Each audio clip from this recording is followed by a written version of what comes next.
Yeah. Oh, I have to go to restream this, right?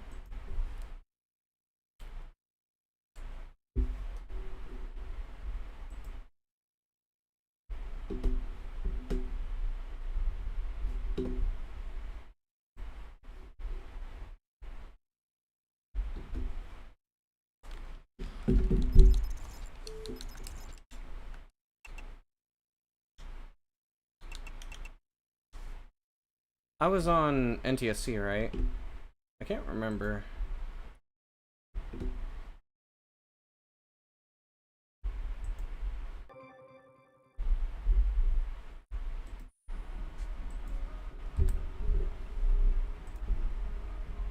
Let me double check.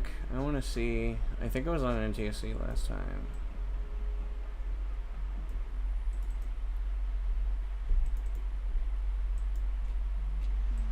I can tell pretty quickly. Yeah. I was on NTSC last time.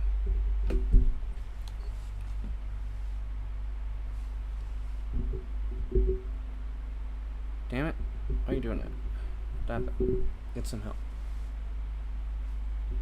Stop it. I don't know why it's doing that.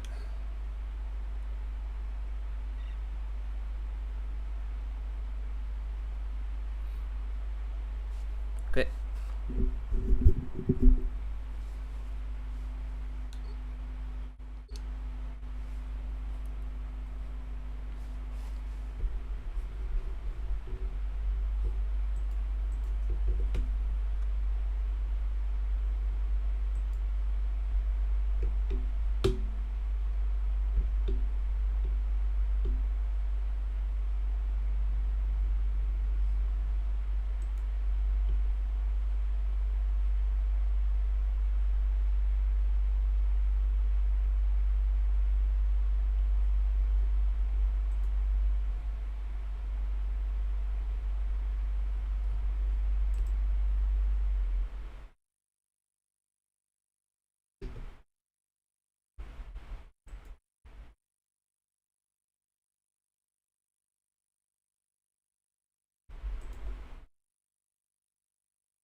Congrats.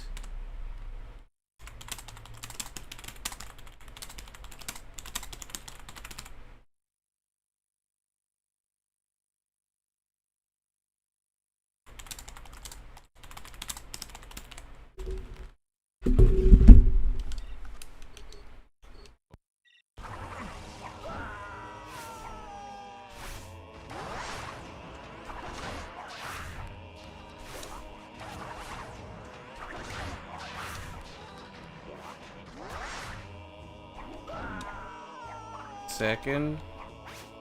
Interesting. Oh, neat.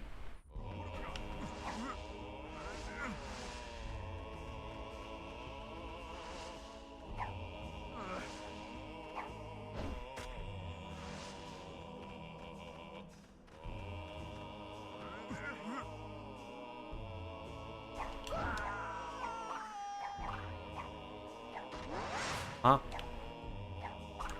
Why did you delete that sound?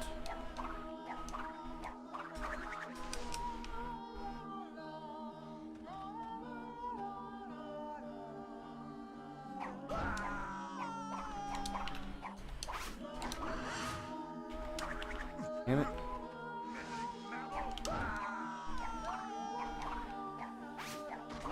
There we go.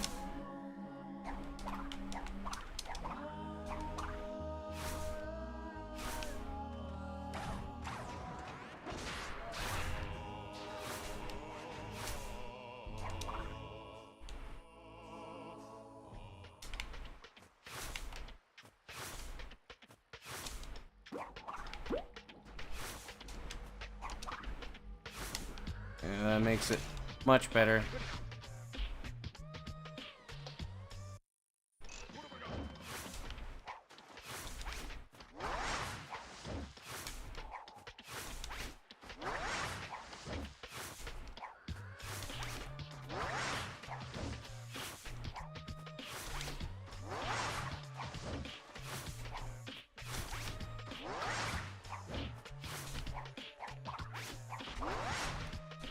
Drop my jump. That's fine.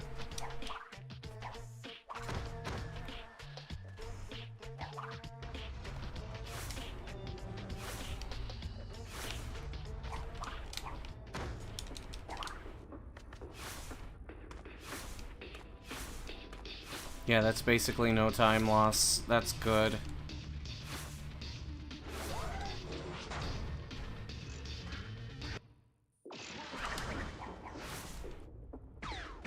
See, this is one of the things I don't entirely understand. Is like, why... Can I like...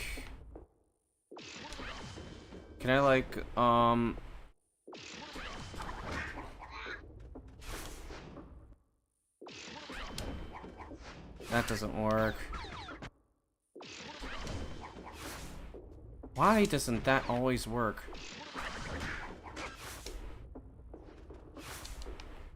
Hello.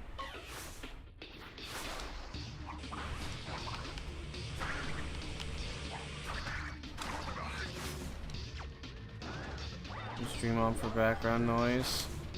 Okay. Damn it. Huh. Interesting.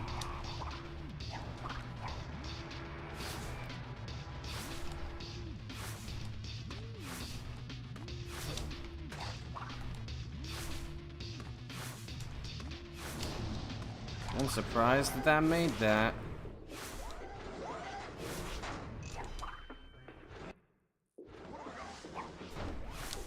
It's been a thing for a while, but it's a new route.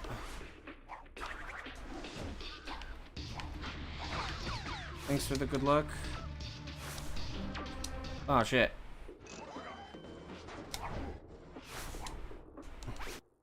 A couple weeks ago, yeah, we've been working very hard on it.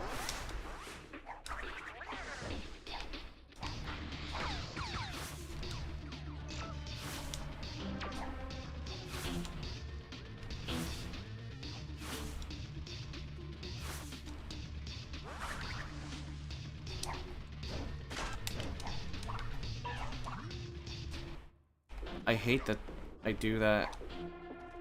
I need to make sure that that doesn't happen. It's like an instinct to try to make myself go faster.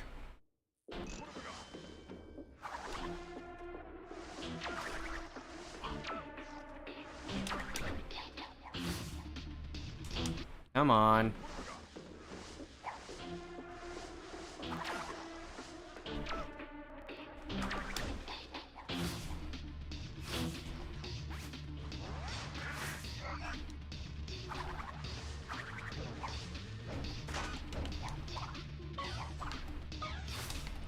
Maybe I should just do that instead. Ah.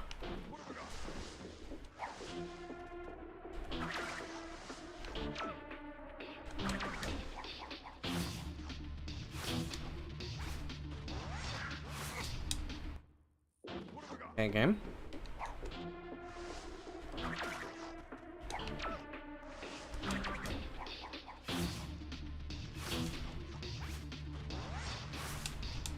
There we go.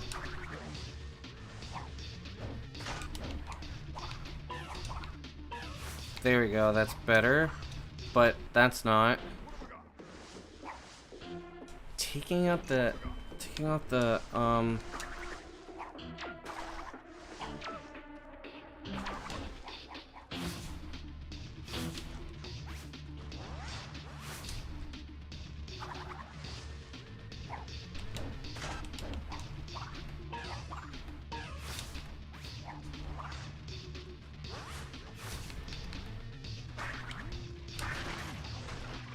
Cool.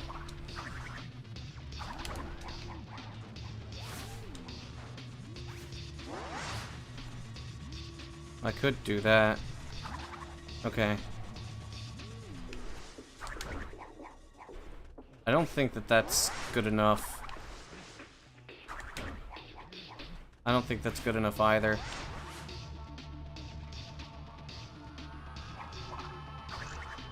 I could just do this and use that as a gauge.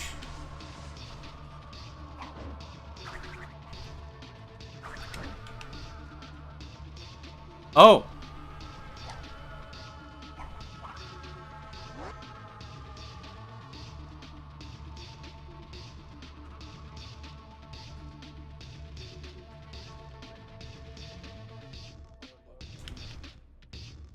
Huh.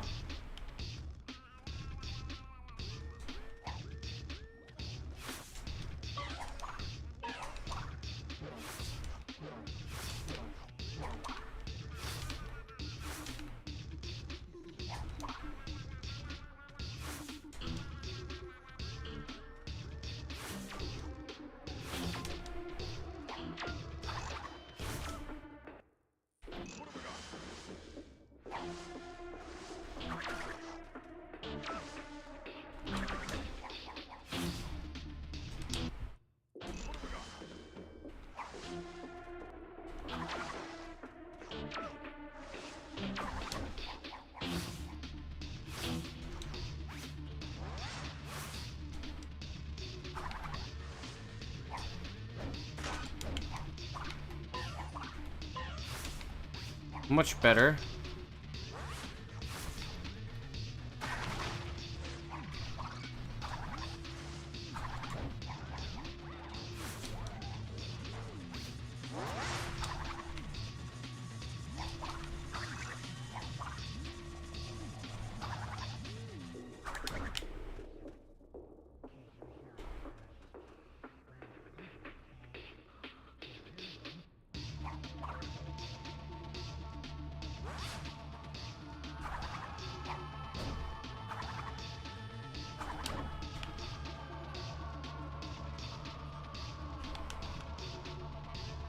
Where did Cortex go? He's in this chunk.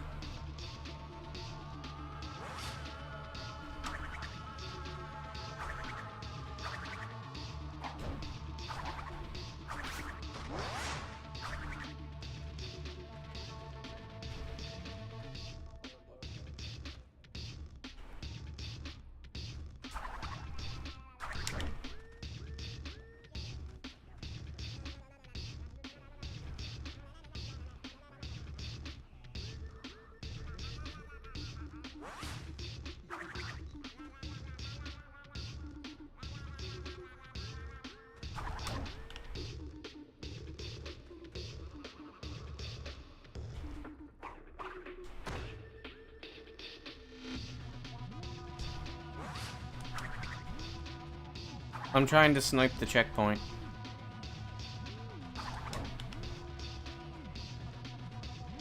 Okay, that worked.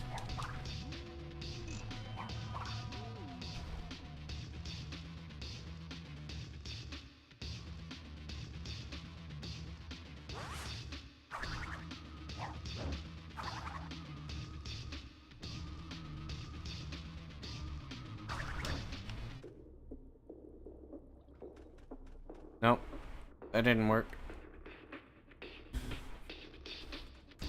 I'm trying to make a consistent means of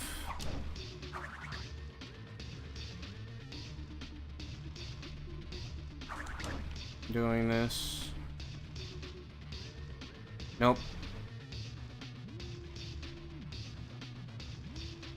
I want this to be consistent. Found a video. Is there a reason don't use it in runs not consistent enough?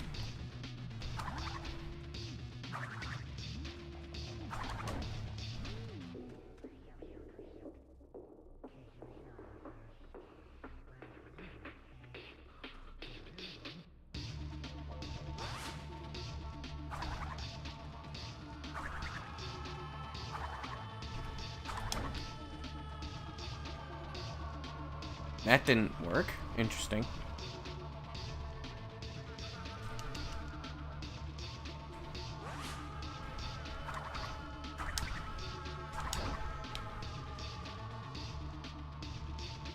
That didn't work either. Interesting.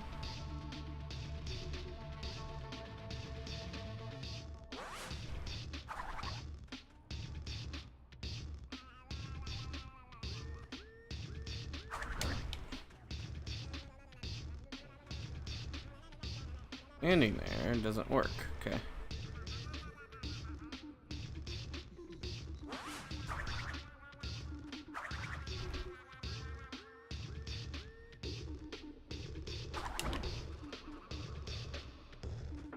Nope, that didn't work either. Huh.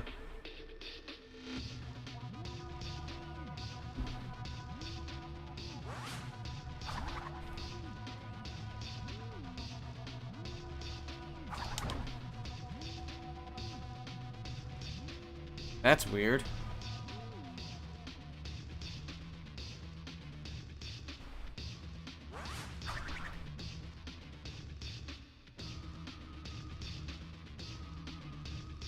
Ah, right. That's where I need to aim, right? Yeah.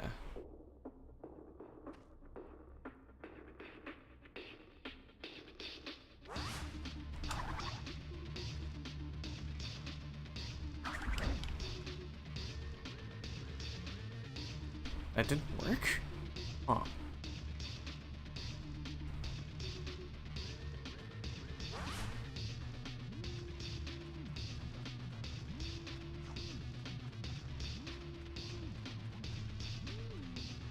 Ah, okay. It's not there, it's actually there that I need to aim for. Still didn't work. Odd.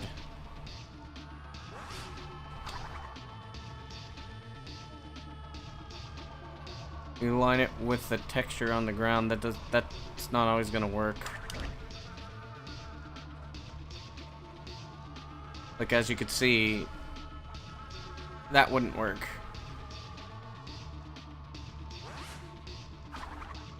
Unless it works further back, but I don't think so.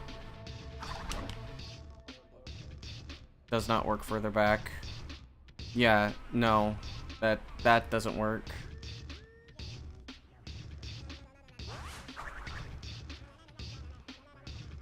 It would probably have to be, since I think the best way is to line it up with the blue thing. And that still doesn't work. We would need something that works 100% of the time. Possibly with that.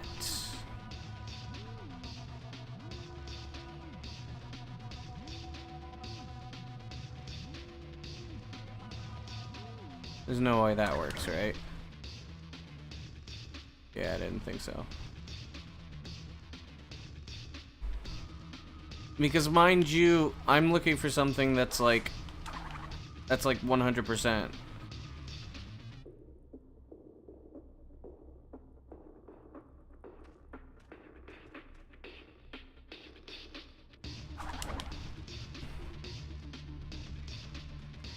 It's gotta be 100% or very close, or there's no point in doing it.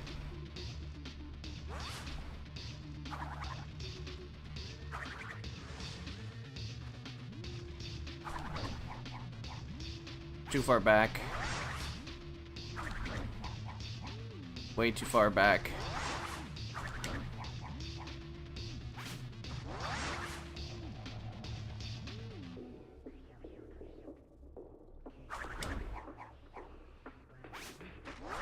Yeah, like, the thing is while it doesn't seem like I go for stuff, it's like, so put it to you like this, after the entire run, if it's even an 80% consistency, it's not worth going for, because of the amount of resets you have to do.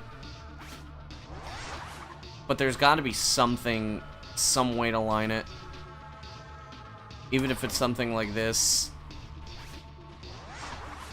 It's gotta be something that's like, we can't have it 70. 70% is too low.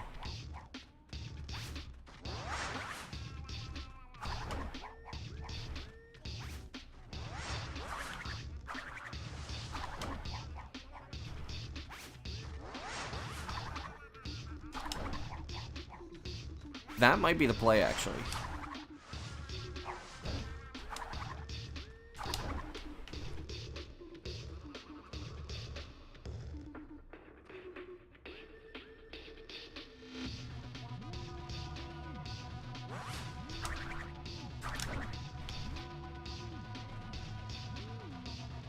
Nah, I can't. I just don't see this. I'm just not seeing it yet.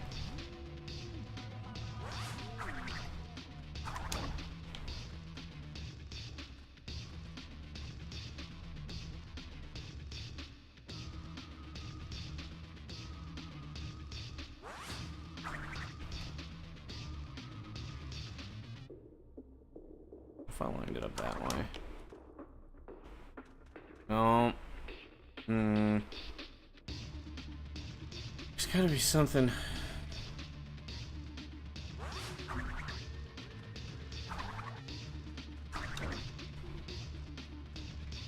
If only we could do something with that. How did I locate the invisible crate? I don't know. I don't remember.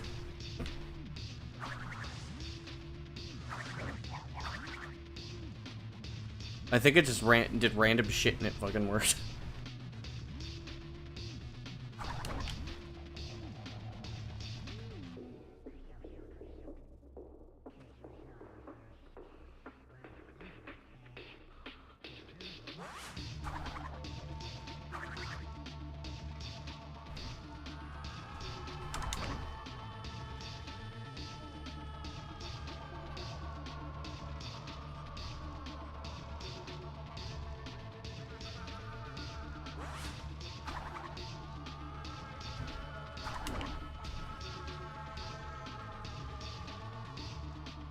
Could today be the day? It might be. I don't know.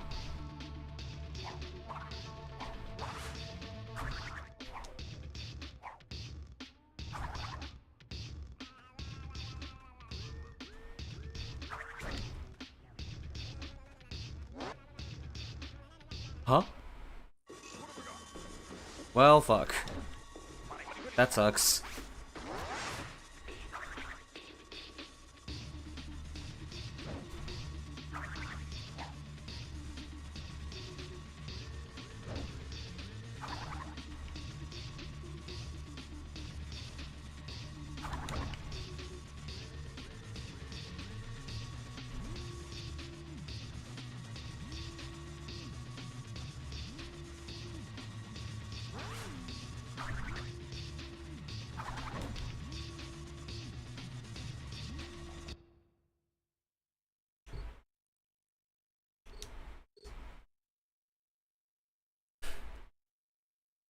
It might be. It might be. It might not be.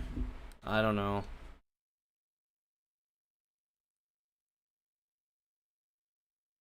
I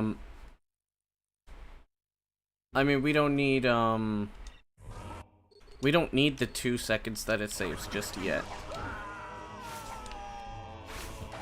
That's for sub 1020.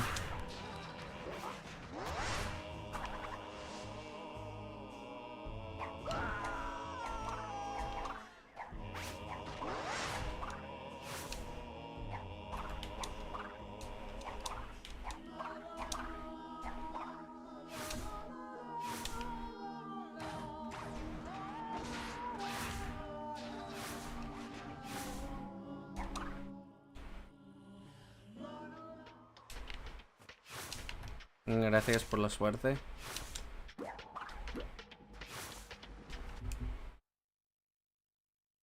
You know what? Fuck it. I'm just gonna do runs.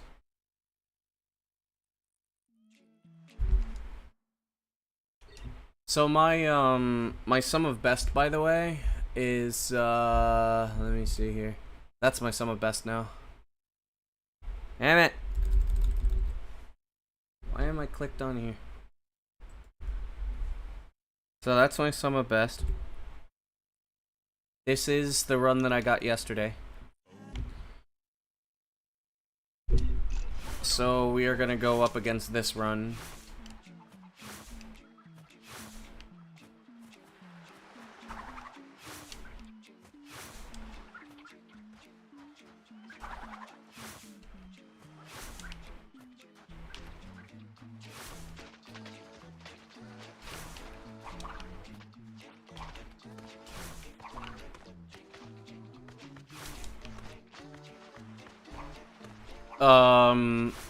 Weird nut.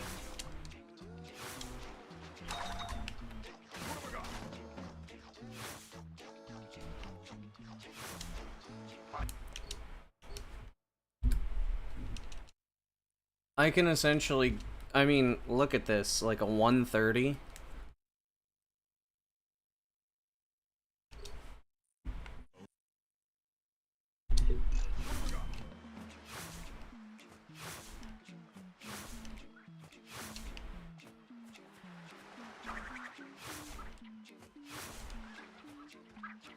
A 130 fucking, hub 1. I can do that in my sleep. Yeah. There we go.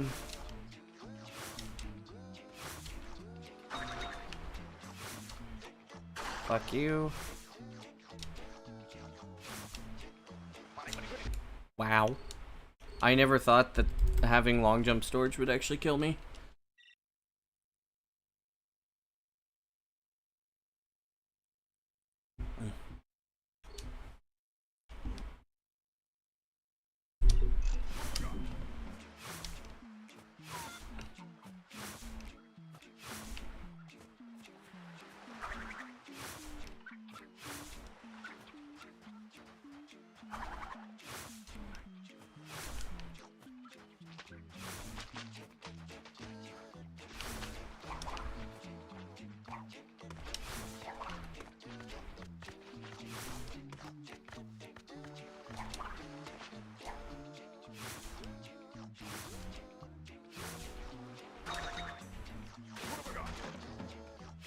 Just take this nice and easy.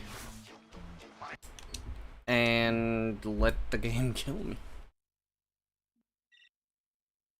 Take it nice and easy. About 5-6 seconds of time loss. Just in hub 1 is basically fucking nothing. Okay.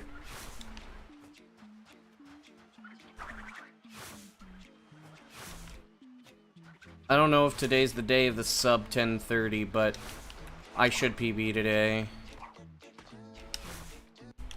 As long as the nut cooperates. I am pretty sleep deprived again today. But, I mean, it is what it is, it's whatever.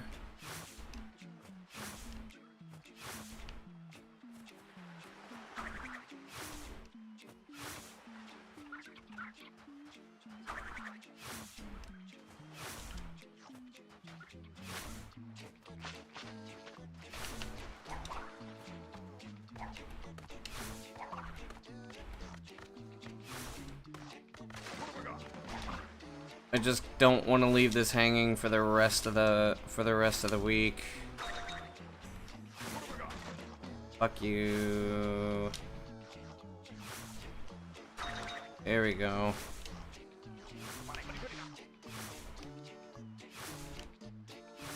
About a second and a half, it's fine.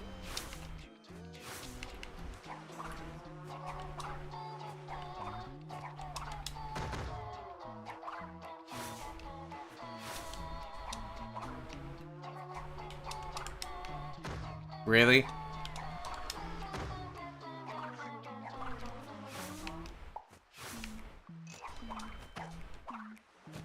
You're going to give me basically every single time loss under the sun?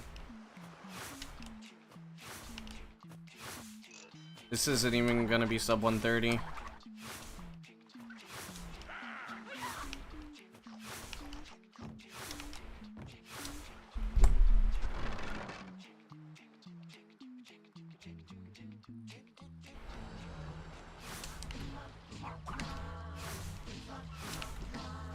Alright, let's see if new strats work.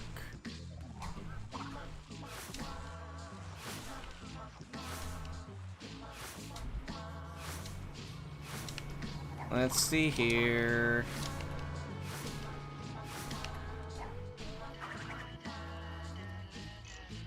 Ah. Didn't work this time. It's fine.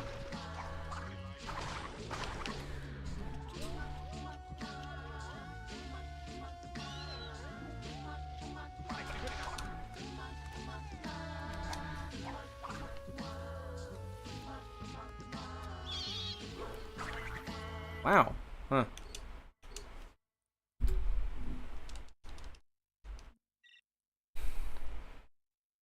I mean, that run was not... I couldn't continue that, but it's fine.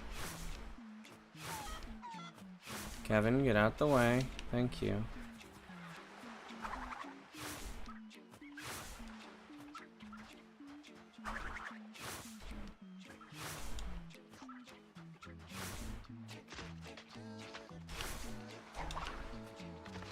Huh?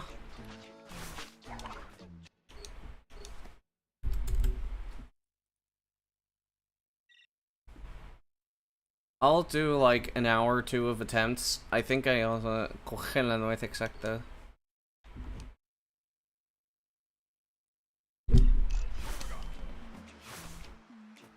Eso yo digo.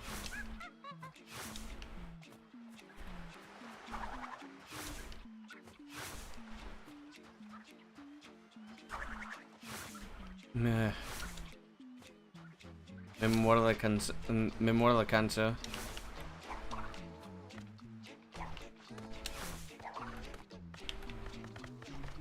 Come on.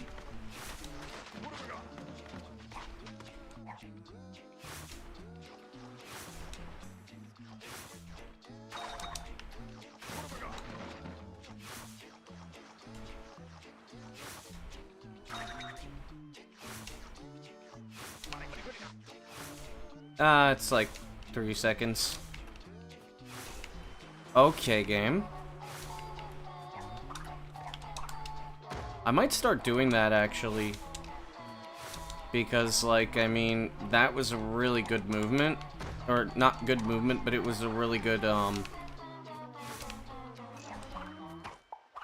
It was really good spacing. Yeah, there we go. It was really good spacing. So I was able to just get up onto the ledge perfectly. I don't know if it costs anything, though.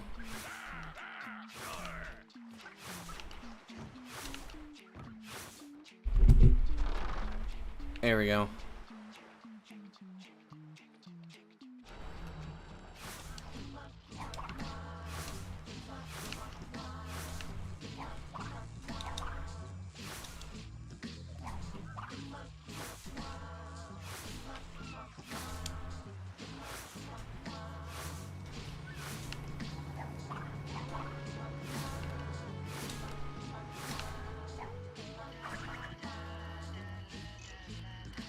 It's still... I still hit the checkpoint.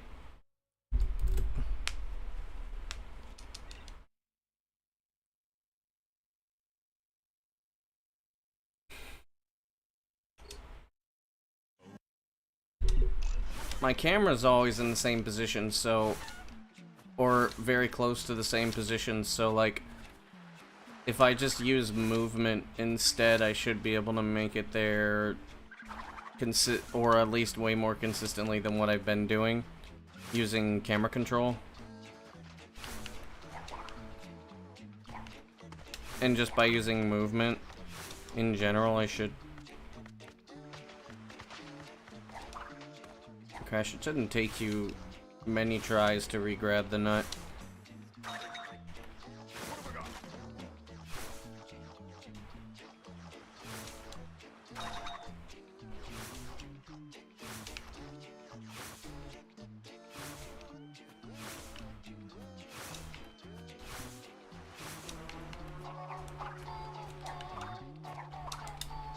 Okay.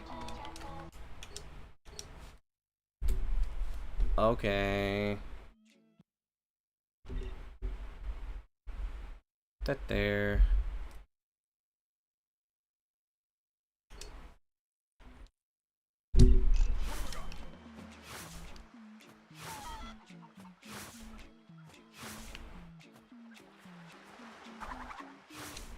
It's kind of a shame that we can't get that snipe perfect yet. Because if we could get that snipe, like, perfect...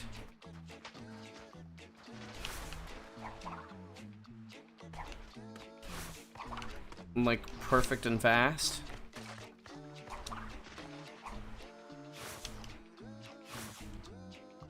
then we would be cooking.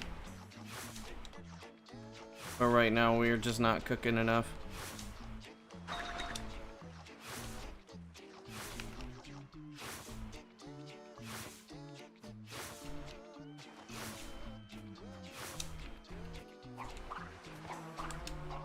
There we go.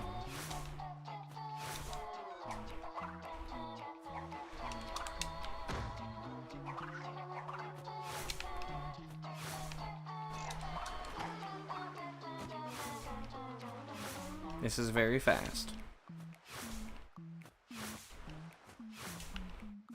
Not the fastest I've gotten, but it's still very fast. I don't know where he's going though.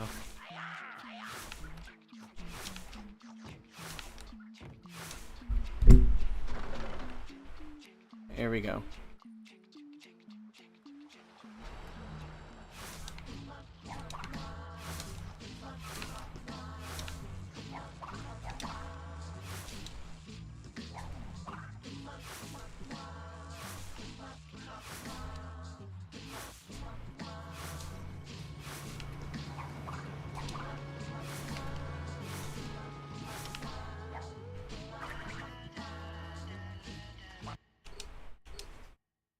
That should put into perspective.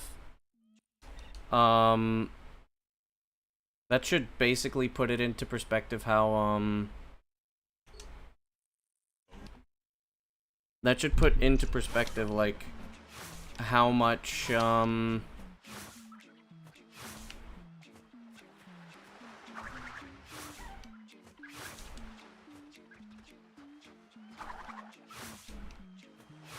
how much is needed for sub 1030. It's not much. Basically, I easily have 5 seconds at the beginning, and I easily have 5 seconds. Buenas. I easily have 5 seconds on the first split, and I easily have 5 seconds on the last. I did some calculations last night, and those calculations said I lost about 10 seconds just in the ballroom.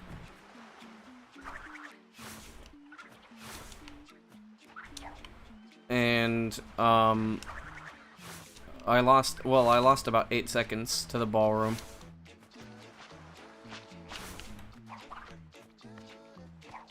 Maybe I lost more. Come on. I was too far forward. But I mean, anyways, I lost like 8 seconds right at the end of Antagony. And then there's another 5. So, like, I mean, sub 1030 isn't just possible, it's fairly easy. It's just that working towards,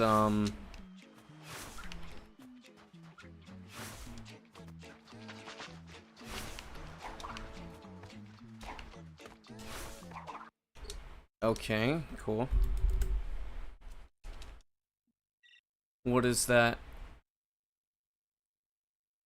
For warp skip, is that's a 43.8, right? Or 43.7? 43.79-ish?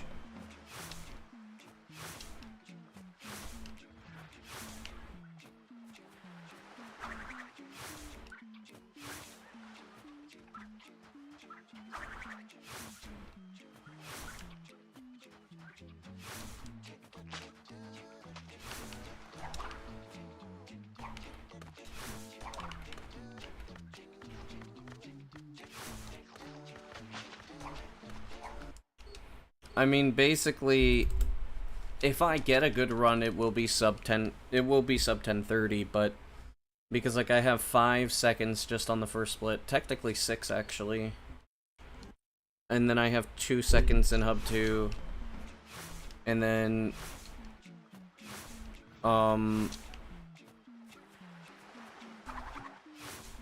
it's like 10.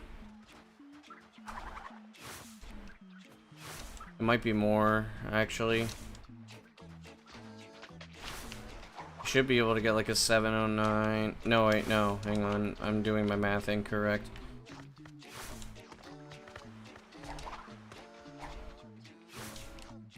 Anyways, it doesn't really matter all that much because this is a 1022 or a 722 antagony.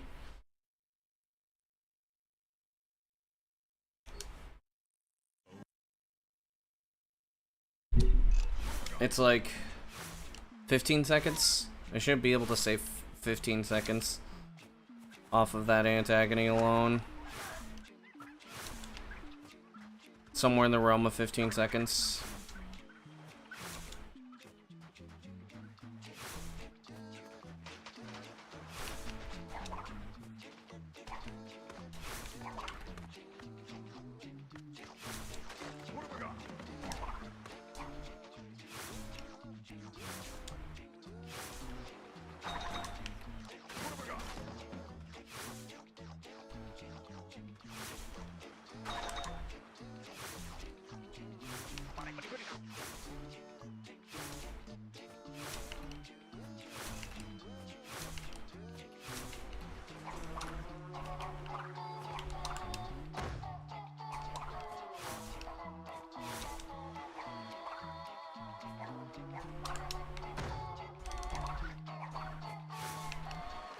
Might be a 127.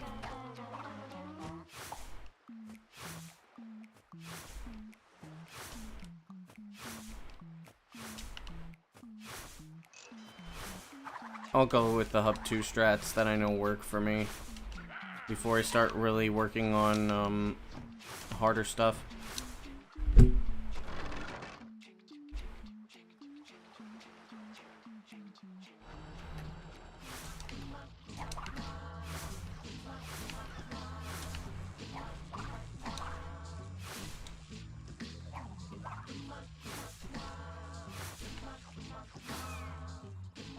I know I can squeeze out another half second.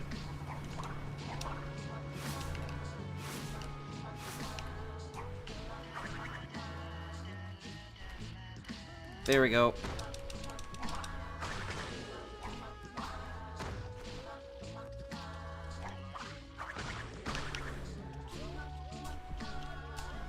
There we go.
Cool.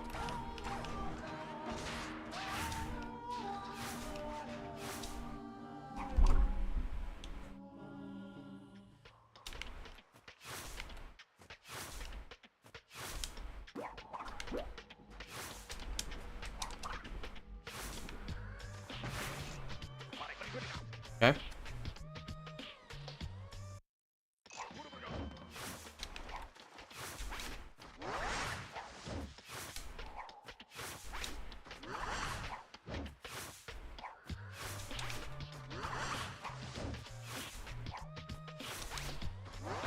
Nah, that's pretty bad, actually.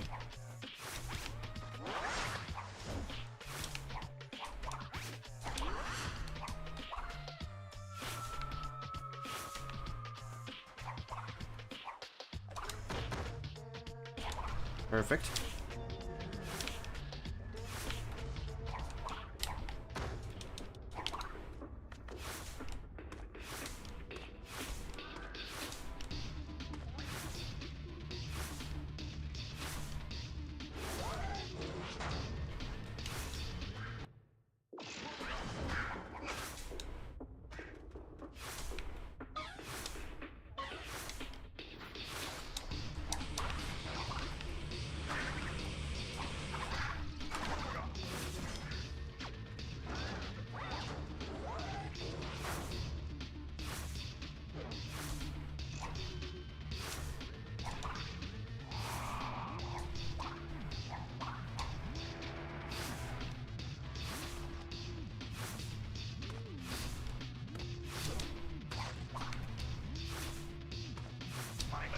Damn.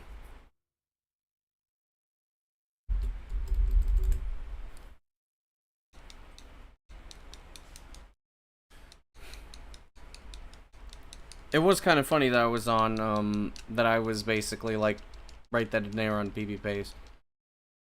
Because we could basically just take, like, 10 seconds off of this, like, route PB.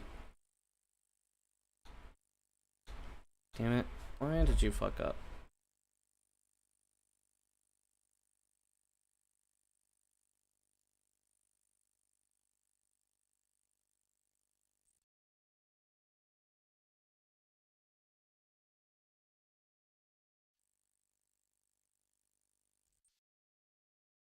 Come on, come on, come on.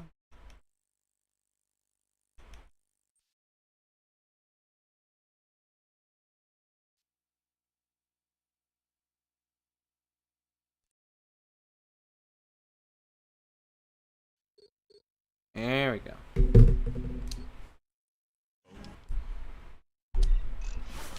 And that should also put everything into perspective.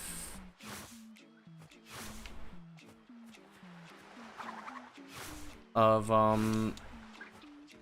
how easy it is to PB now.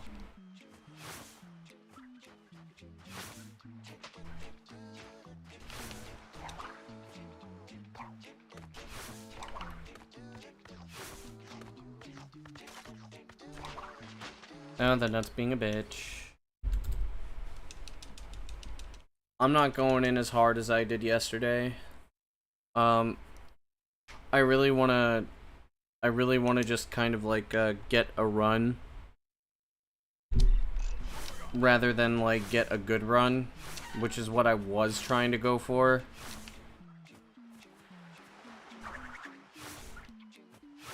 It'll just naturally progress over time.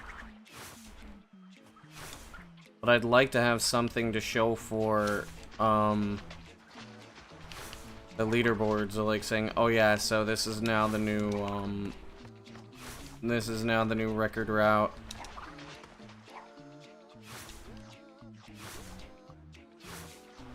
I hate it when it does that.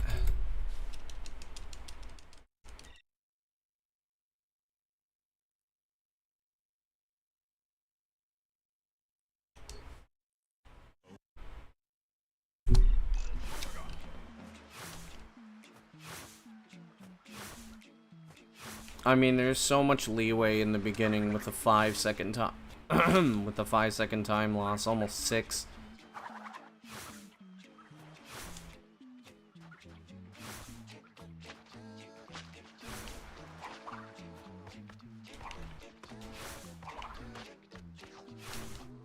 All I basically had to do is just not fuck up the ballroom.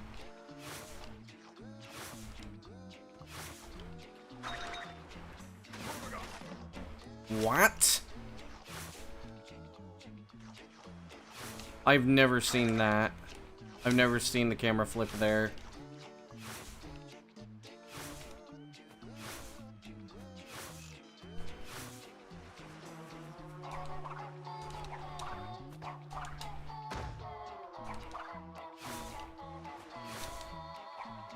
Four seconds. So probably gonna get like a 128. 128 is fine.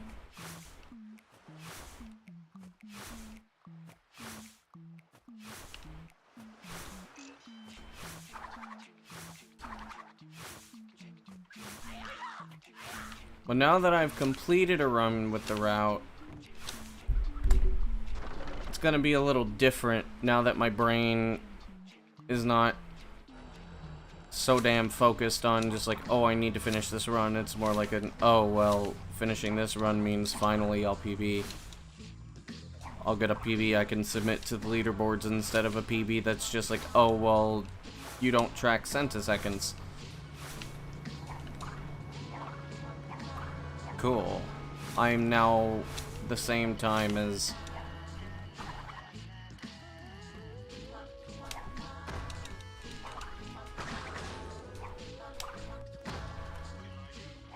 route PB.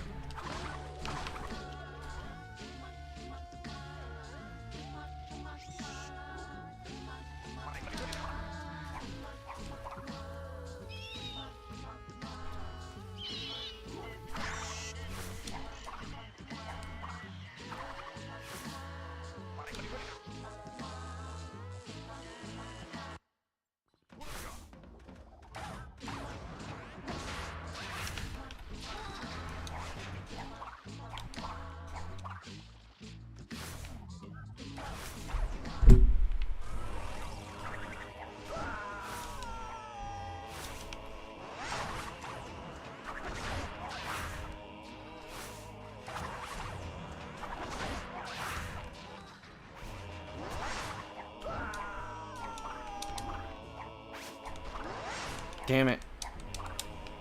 I was too fast again.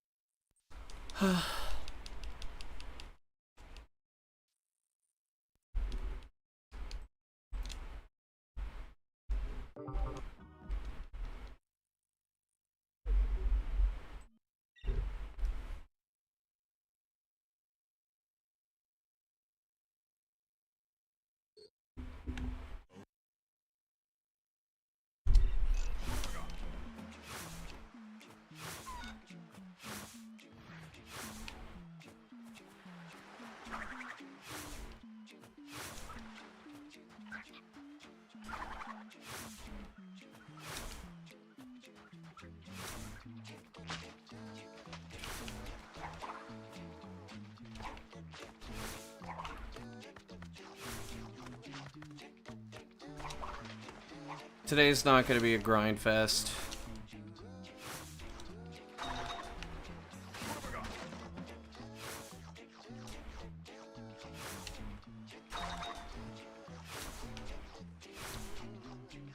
Okay, this is decently fast.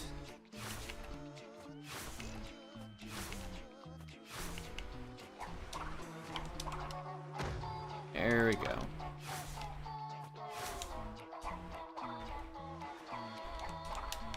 Taking it extra safe so that way I can make it without losing mega time. There we go. Looking like a 126. Could be 125. I don't know where he's going.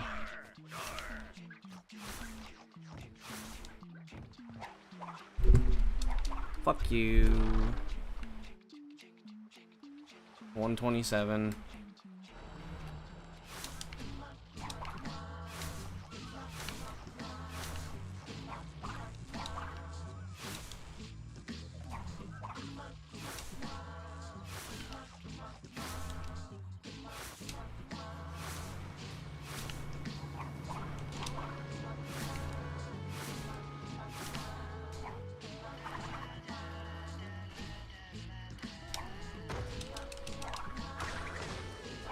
Nice.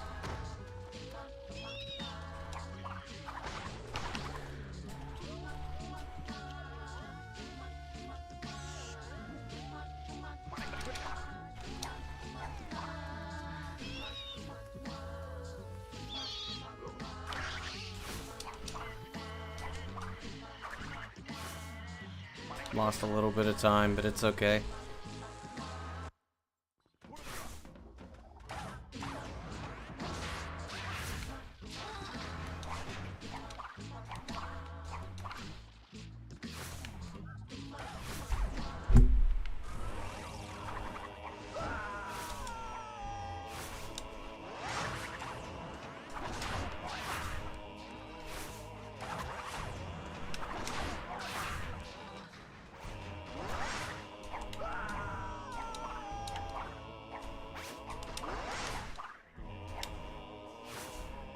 Cool. Cool.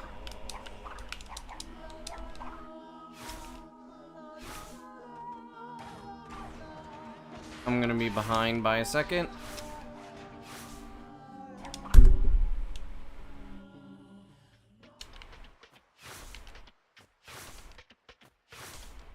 Cool. I thought I failed, so I gave up.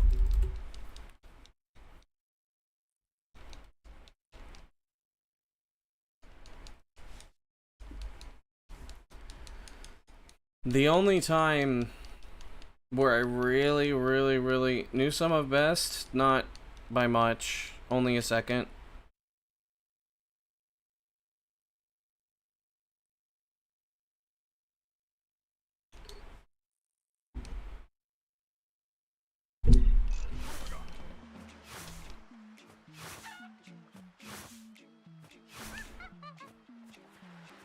The only times I really need to pay attention are like basically when I actually pretty much after the Cortex route.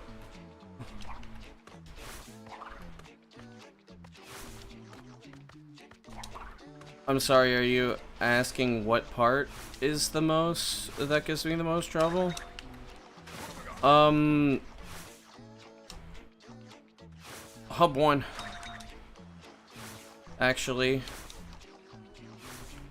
Hub 1 right here is actually the part that gives me the most issues. Because of that.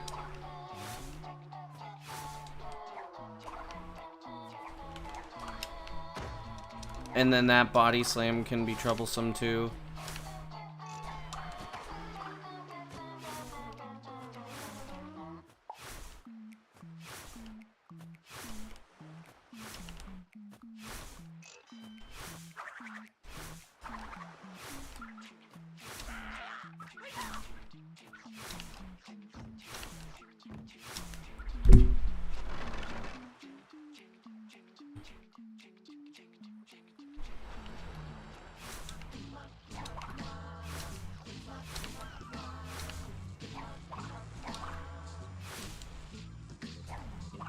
If I go really easy on Hub 1 though, I can make it to Hub 4 very often.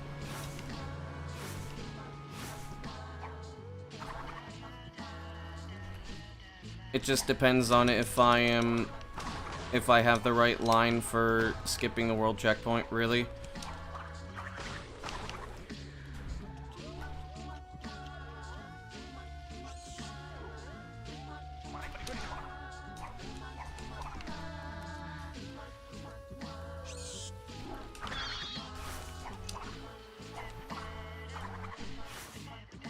This is a very fast run.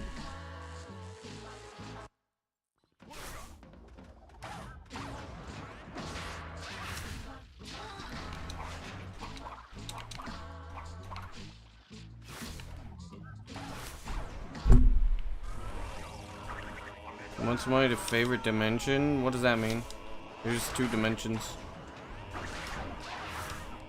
My favorite level is Boiler Room Doom.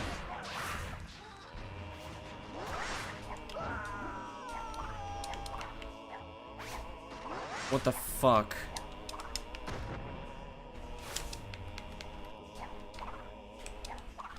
Alright.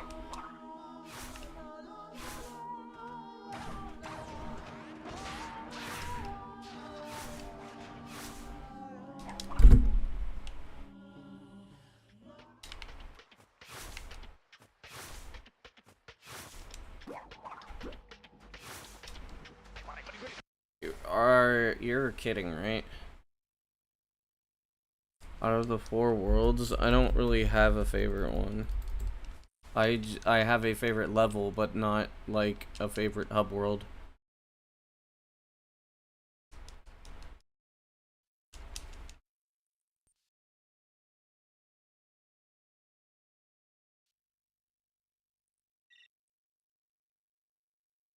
I don't know why I decided to move the camera. My brain is cooked.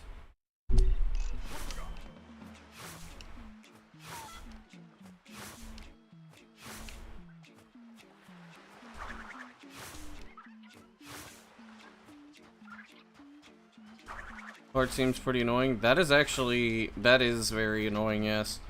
If you slide jump at the wrong time, you die. So you have to slide jump. You have to be pretty on top of your slide jump.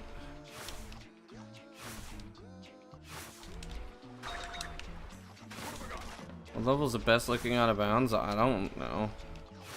It's a weird question.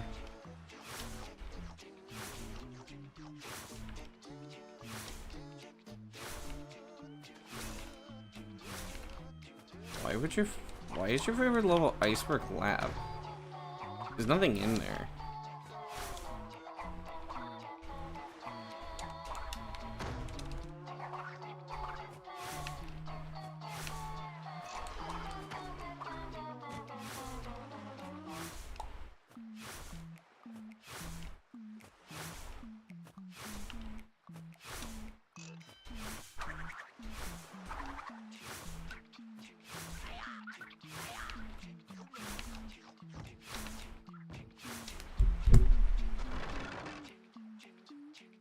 Sub 126. Can't really ask for better than that.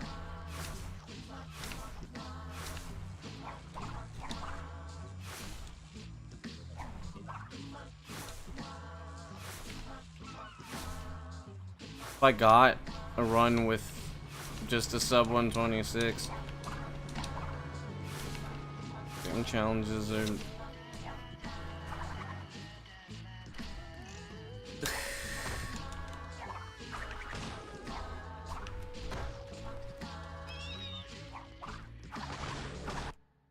I don't get people who like the music.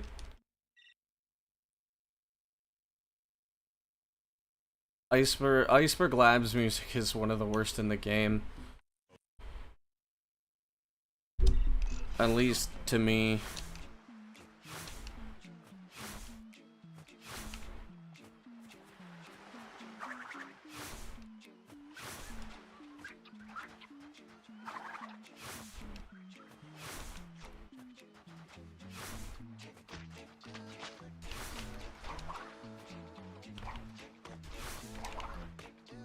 Not much substance.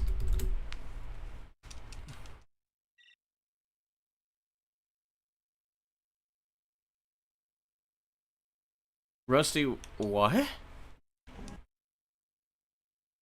Excuse me? Rusty Walrus's theme is great. Nostalgia. Is that the worst music? Really? Boiler's not that bad.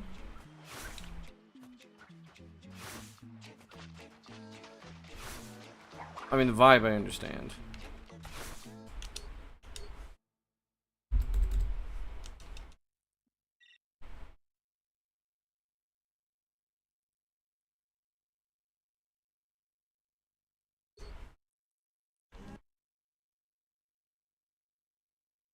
Boiler's not the one with the Rusty Walrus chase. That's High Seas.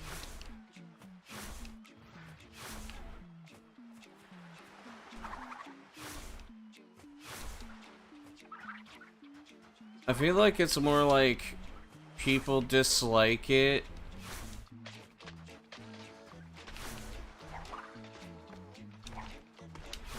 I think it's more like people dislike Rusty Walrus, the Walrus chase, or associate the music with the chase itself, which the chase is very hard. It's difficult casually. The music itself is very well composed.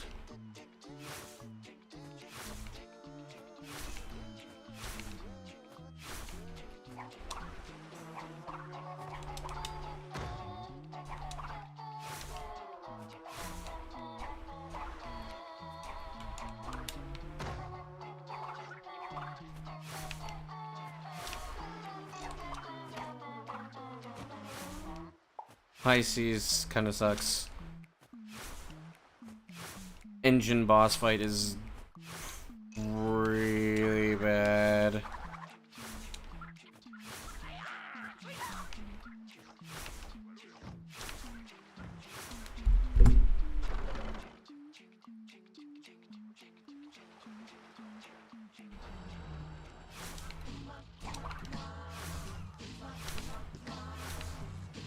Fat guy, damn.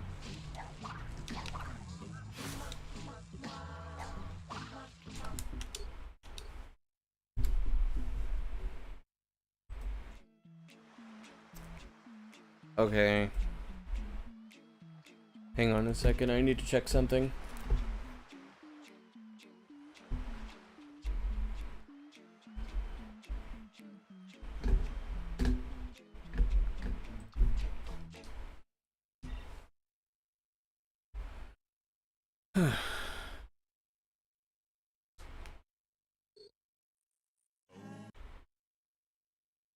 Never able to figure it out. I mean, like, he has legs and he throws. Oh, he couldn't read. Okay.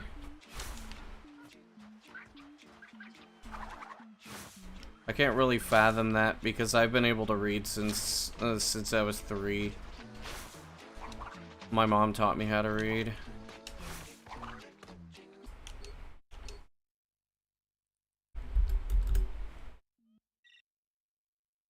The entropy and Brio fights are really easy.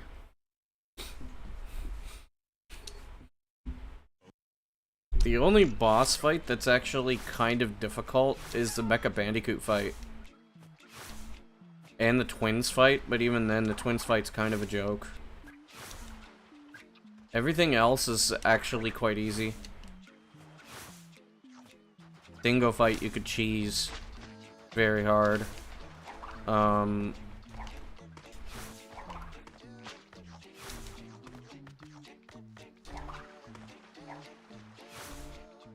Like I said, Dingo is easy to cheese.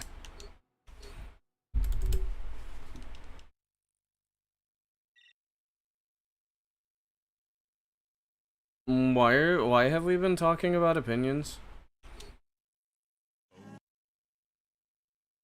Dude, Dingo Dial was a fairly easy boss fight.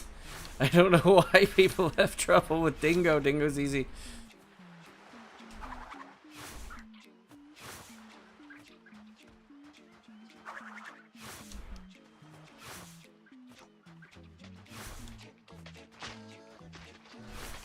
It's just, you gotta wait.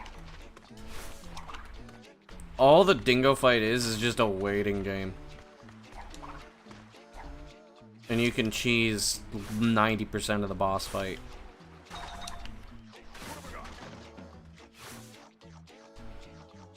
Madame Amberly, same thing, you can cheese the entire boss fight.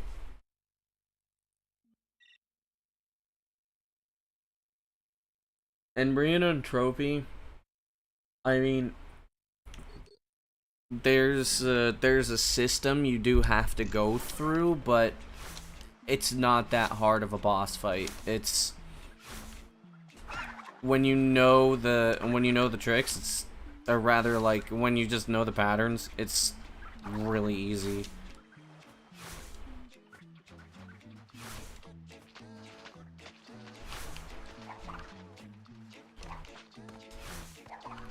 Tikimon boss fight's kind of more of an annoyance than anything because throwing Cortex tends to just not work. Tikimon, I mean, like, the thing is I don't think that there's any real strats for Tikimon. Uka's easy. Uka's very, very easy.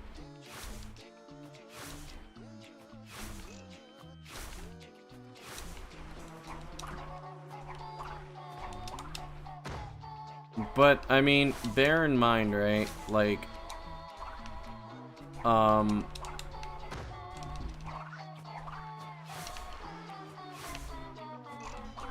bear in mind that, Tikimon is probably the only boss fight that never had strats, because Tikimon skip was one of the very first skips in the game.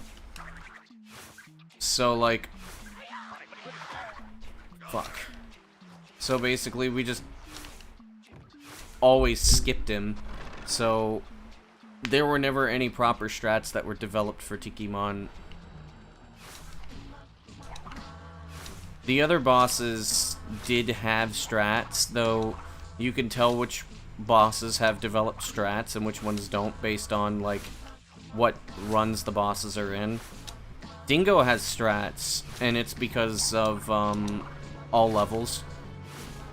Uka has strats because we used to fight Uka, but they're not as refined. Amberly's had strats for a long while because it took a long while for us to skip Amberly.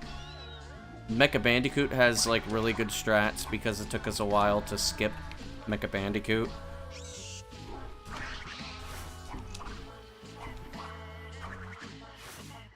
Engine was never really a problem.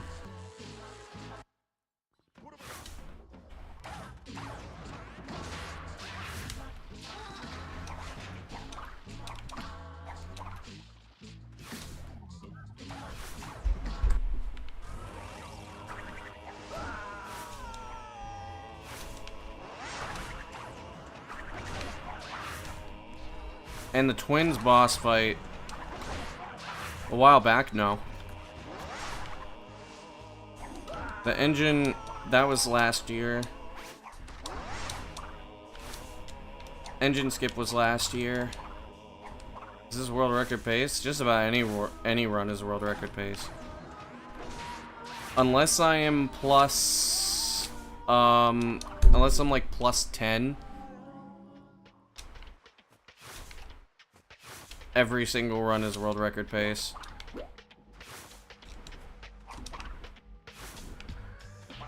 Fuck you, dude.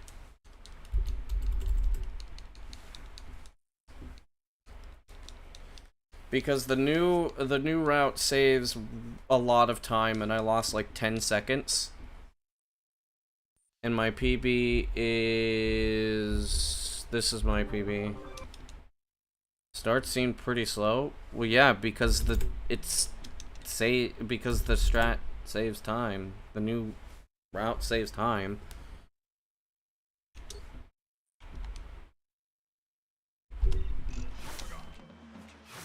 Just because I'm not putting in all of the effort that I could be putting into it does not mean that it's not record pace. A new route that saves 14 seconds, a new route that saves 14 seconds on a previously considerably optimized category, like, I could push, but I don't want to push for really good yet. I just want to... I want to get a PB that I at least... A PB that I can at least say, hey look, I did it finally. And if I'm, like, minus... Sub 1020 is possible, yes. That's my current goal. But that, I'm not immediately going for sub 1020 yet.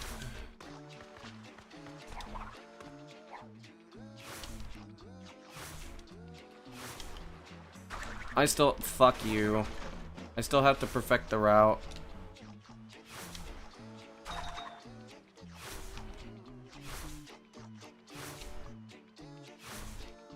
There's a backup life you can get.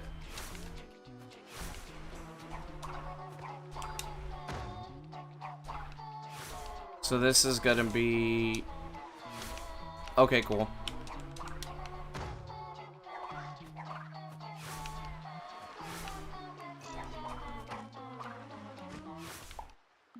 $127, I think, and then I'm gonna lose a second to Antagony.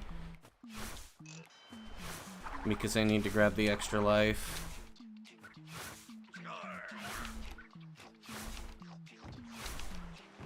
As I said, a new route that saves 14 seconds.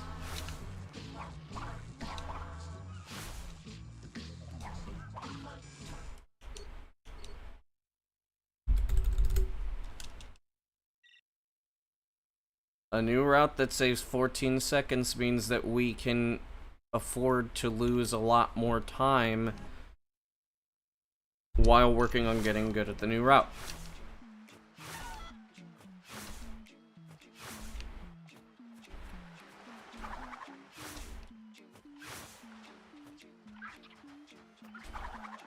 How are runs going? I've made it into Antagony several times. I'm really not pushing very hard right now.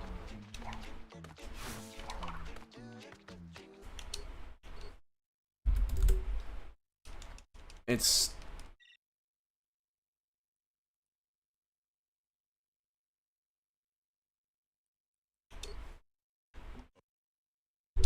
much easier right now.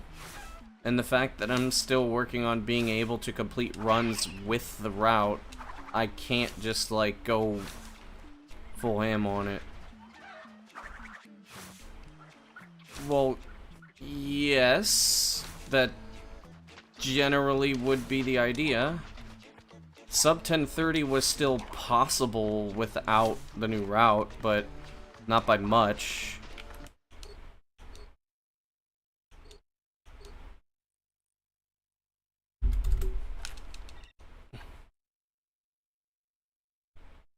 Oh, that would make logical sense.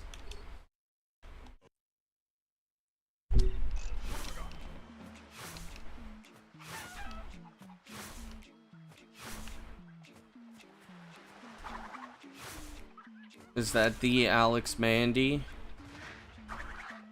Thanks for the good luck.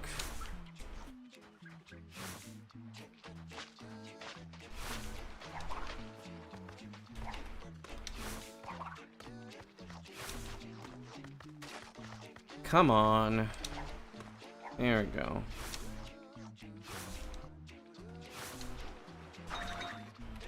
Head empty thoughts, Mandy.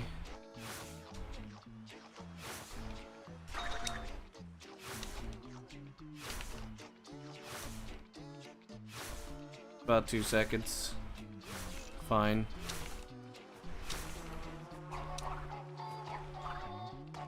Became the twins prodigy, you would be correct. Yep, I've got all the records. Currently working on a new route. Sub 10, no. I don't think sub 10's gonna happen. It can theoretically happen, but nothing that would make sub 10 possible RTA is viable. You can only do it in a TAS. The odds of completing a run that would allow you to, you'd have to utilize every single tool-assisted viable trick, which would, the odds of you getting that are astronomically low. Because even if it's non-zero is like, you might be spending the next 30 years trying to do them all. And there's a possibility that maybe in 30 years or something like that, one of your runs is going to make it. But then you also have to make sure that you're not tilted and don't make mistakes, and then, because a lot of it also is down to movement, because you only have about 2 seconds of leeway.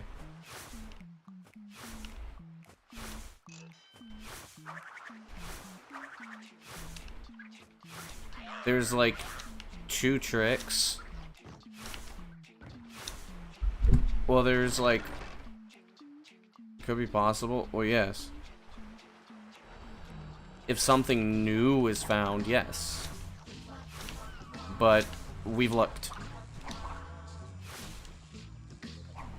You can't just will something magical into existence, unfortunately.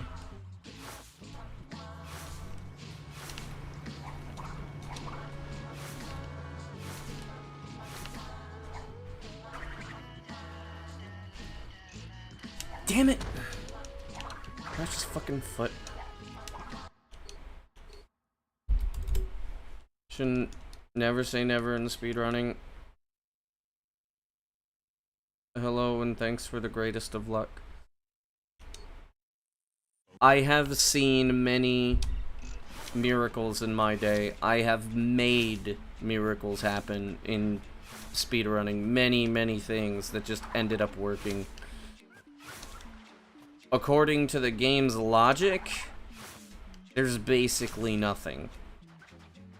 There's one potential lead, and the only person I know who could really check it out has basically said it's probably impossible. And even then, it's probably not enough, because if you get it, you have one of the hardest tricks in the game, or you have to watch a cutscene and lose all the time you save.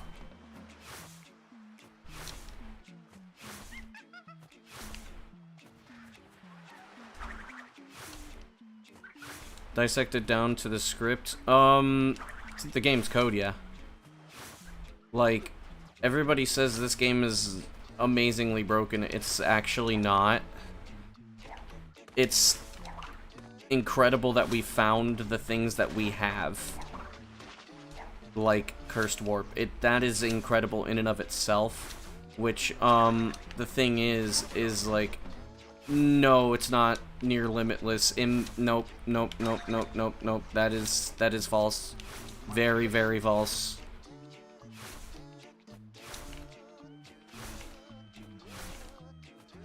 The thing is that, so Cursed Warp looks really, really crazy, right? But it is a very common glitch in video games. It's a null pointer. It's very common, in many games. Like, look in the game and check. You have to learn how to read the code. I don't know, because I don't know how to read game code, but from what I know from the smart people, it's like, no, we're so fucking close to just not having any more possibilities that we would have to just find something that everybody has really overlooked. Isn't there like 500 plus glitches? Well, there's games with thousands. Halo has tens of thousands, actually, believe it or not. This game is like... This game is on the lower end, actually. It's just that they're more prominent because the game is more unfinished. That's the thing. And I don't want to crush your dreams, but the thing is like, I've seen so many games with so many more glitches and so many more exploits. Twins is not that glitchy. In the grand scheme of things, Twins is not that glitchy. It's just that it looks that way because the glitches stand out so much. But it's a rather simple game, so simple games do not have the luxury of being capable of doing crazy things like Ace or things like that. You look at Ocarina of Time, there's tens of thousands. And the reason why it's tens of thousands is because you can do Ace. Are there regional differences that matter? Regional... I mean, for 100% when you do the Cursed Warp,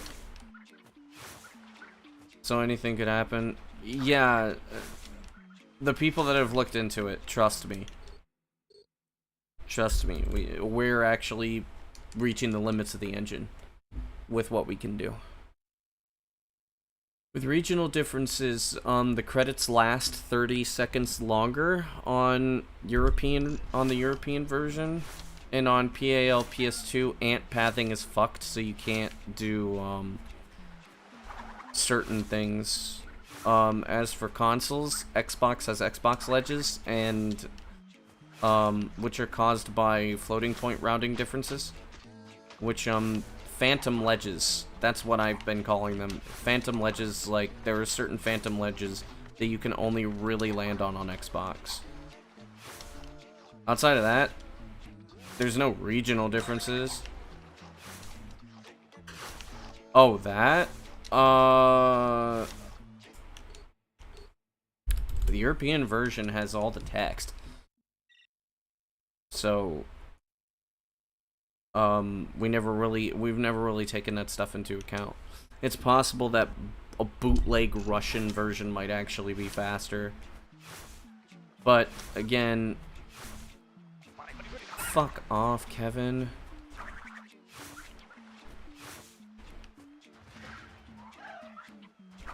Like, we don't know. But most likely the answer is that it's the same thing.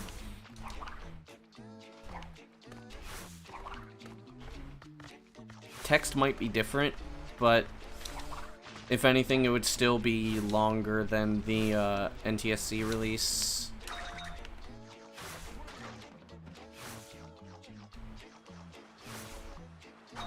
For the credits. So we would still probably just use the US version. at least for 100%.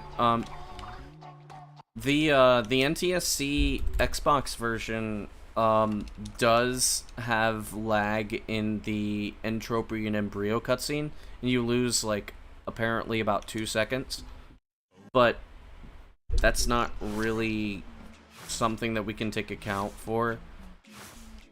The NTSC Xbox version has crate warping, which by crate warping, I mean, you can do save warps or game over warps, but there have been no speed running uses outside of one in Antagony.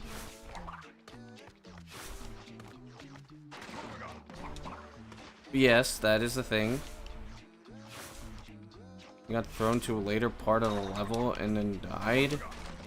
What do you mean a later part of the level?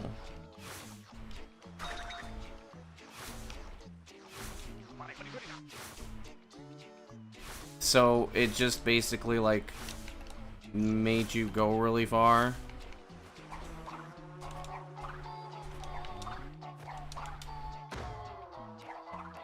It's probably not useful. I know exactly where you're talking about, it's just probably not useful.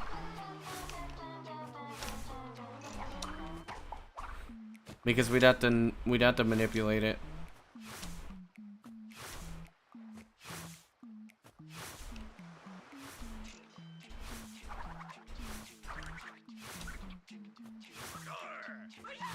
Aku Aku's not actually useless in this game.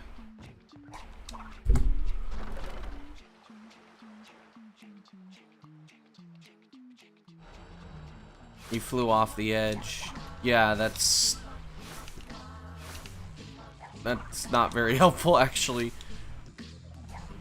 But that's also a very, very, very common thing in video games. If you get stuck somewhere, the game usually gives the player speed to get them out.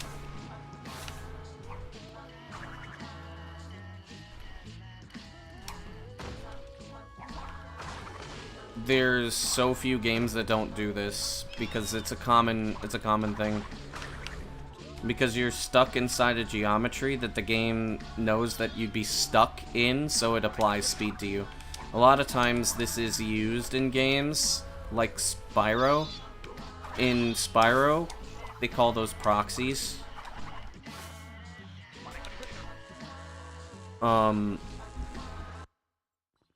Sometimes this can be used to go through.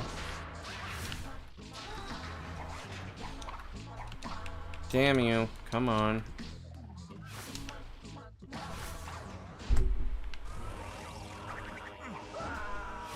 No, no, no, no, no. Okay, I missed the trigger. Or I don't know if it's another glorious day. We'll see. What? What was that? Crash didn't want to land for some reason, so I didn't get the jump. Maybe the game lagged.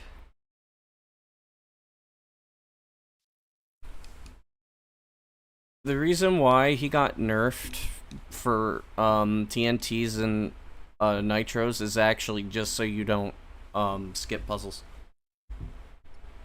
That's the only reason. And that's the only reason why you can't use them for that, because they wanted you to actually do the puzzles, which, I mean, didn't work very well considering the fact that we could skip just about any puzzle. Ace is arbitrary code execution, which essentially means you can write stuff.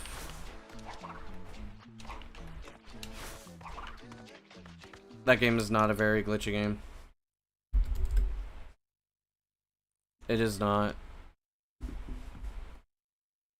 If you've ever seen Sonic Heroes, Spyro or Heroes Tale, Ocarina of Time, Super Mario 64, Super Mario Sunshine actually, Battle for Bikini Bottom, Halo 2, Halo 1, Halo 3,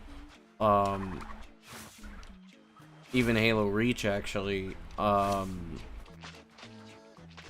Sonic the Hedgehog, the 06 one, Enter the Dragonfly now. Enter the Dragonfly is not more glitchy. Enter the Dragonfly is just so... There's nothing there. That's why it looks so glitchy. It's not very glitchy. Like, oh boy, you can go to the end boss. Sometimes you can float, and you can go through... You can, like... swim in the air. Like every other Spyro game.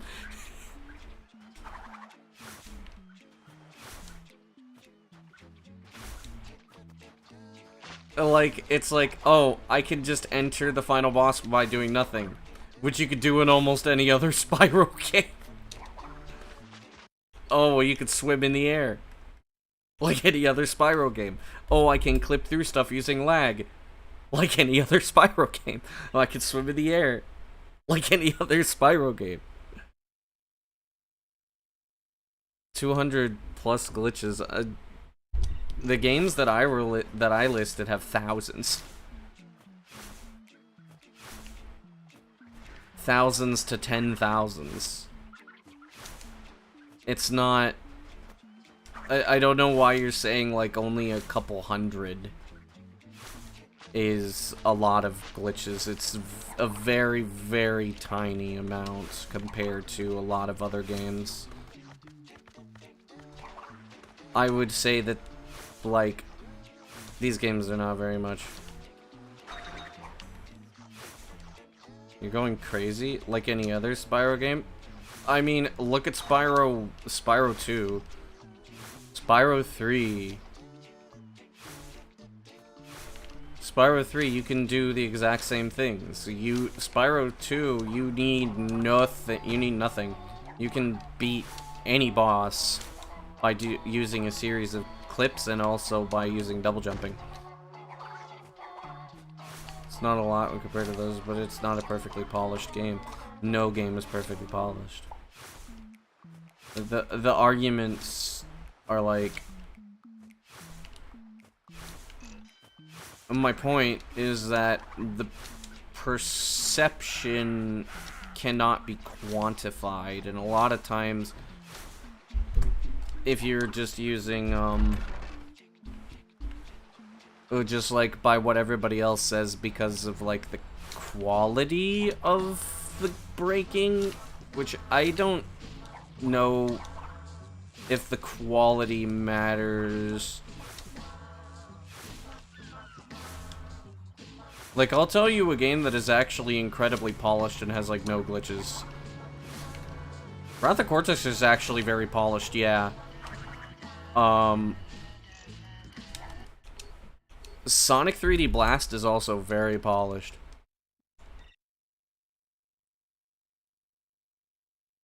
Sonic 3D Blast is a game that is incredibly polished. That game has almost no glitches.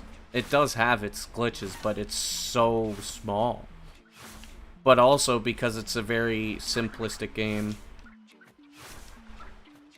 Sonic 3D Blast is not broken. What? No, it's not. What?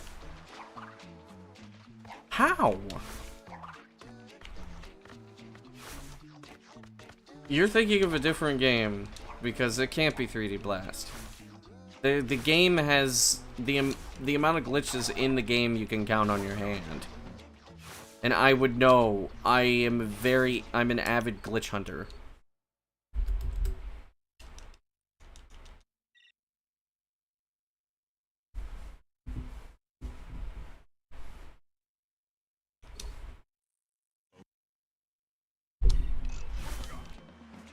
I've been a glitch hunter for 10 years, at least. Probably longer.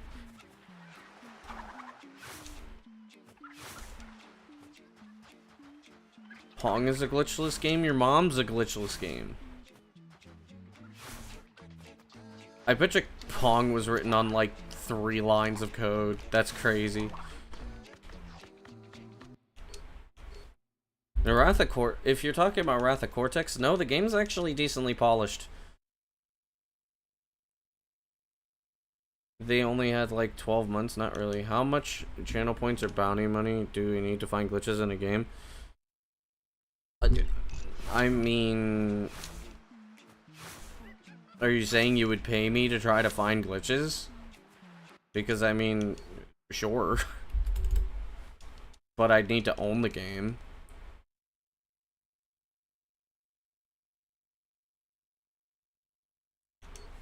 I don't usually do that for money, though.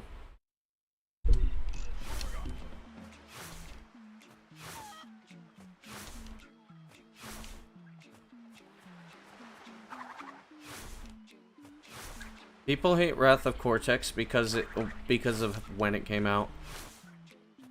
The timing where it was advertised to be a completely different adventure, and it was supposed to be bigger and better than the other Crash games. And then they ran out of time, so they basically had to go back and make a clone of Crash 3, which wasn't as polished as Crash 3. I am monetized. I have memberships. Or, well, you could give me super chats. Memberships I don't have yet.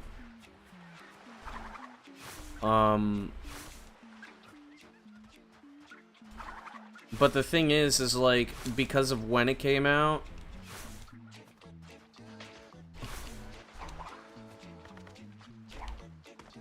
It's because of when it came out, basically. So, like, the game itself is, like... I wasn't... Yeah, but I wasn't talking about Wrath of Cortex.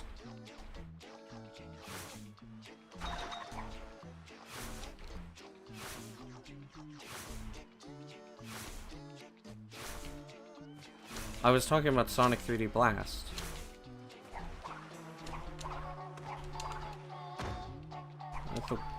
What? Okay, why are we talking about opinions again?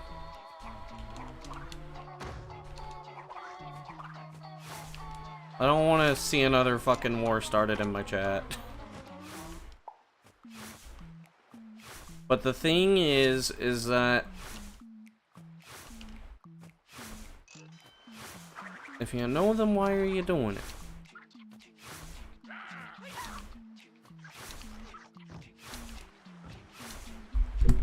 The thing is that objectively, it's not what people wanted. That's the reason why people don't like Wrath of Cortex. It wasn't what people wanted, and it's not what they were advertised. People now like the game because there's a detachment from it. It's the same reason why people like Twins now, but they didn't when it came out. Because it wasn't what people wanted at the time. There's a detachment, and people get to see, like, oh, hey, this game's actually pretty good. Oh, hey, this game's actually pretty fun. Why did people hate it so much? Actually, people don't hate these games anymore. Most that do haven't went back to replay them with the current frame of mind. Wrath of Cortex has its flaws, as does Twins.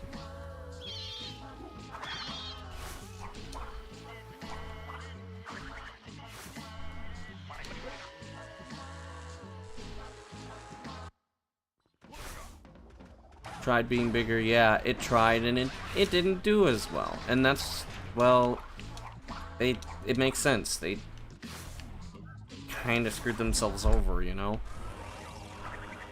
Expectations. Expectations are a big part of sequels.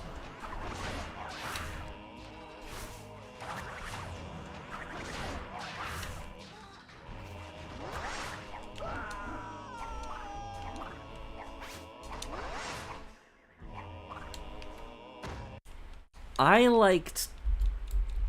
liked Wrath of Cortex when I was a kid, and the reason why...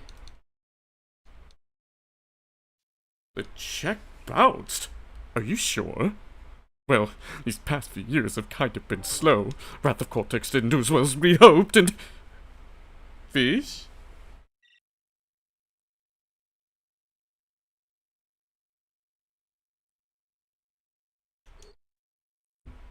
When I was a kid, I enjoyed it when it came out. But mind you, I was a, what, 6 or 7 year old kid at the time. Just like Crash Bandicoot. I wasn't able to think critically back then. I'm sure if I were a few years older, like say I were 10 when I first played it, I probably would have been like, oh wow, this would have been great, and then I would have been like, wait a minute, what? Because when you're young, you just play that.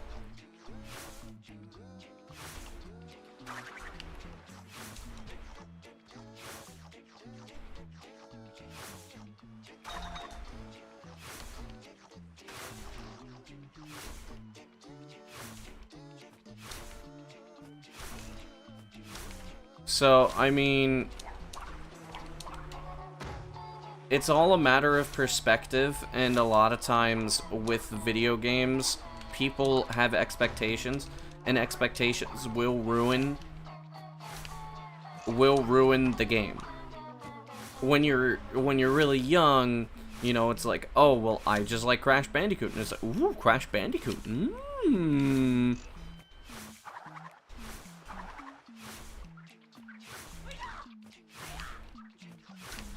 Like I said, can we not talk about just opinions, man? Like, it's fine to say, like, you know, I had fun with the game or whatnot, but it's like, dude, I've been seeing nothing but opinions, and the thing is like, you don't have to say every single opinion you feel, man.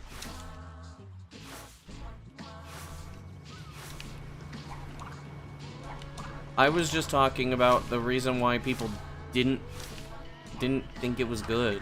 Like, it has its flaws, but that's the reason.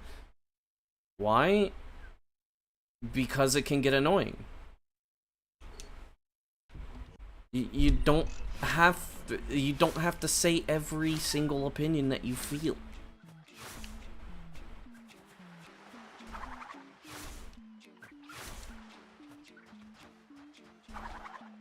And also, I am the streamer.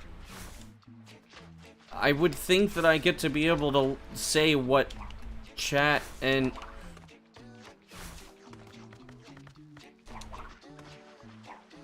Like I said, can we stop? Like, I had this whole spiel yesterday, and it annoyed the fuck out of me.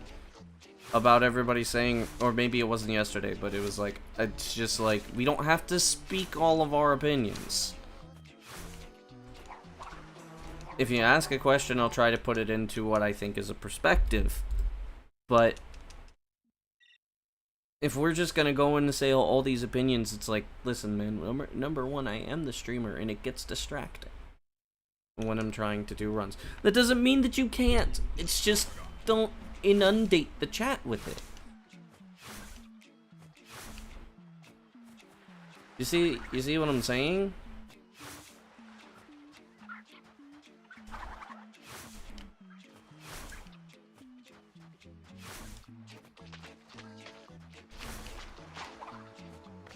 And I'm not saying this to be mean, and I'm not saying this to say like, oh, your opinions aren't valid. It's just that there is a time and place.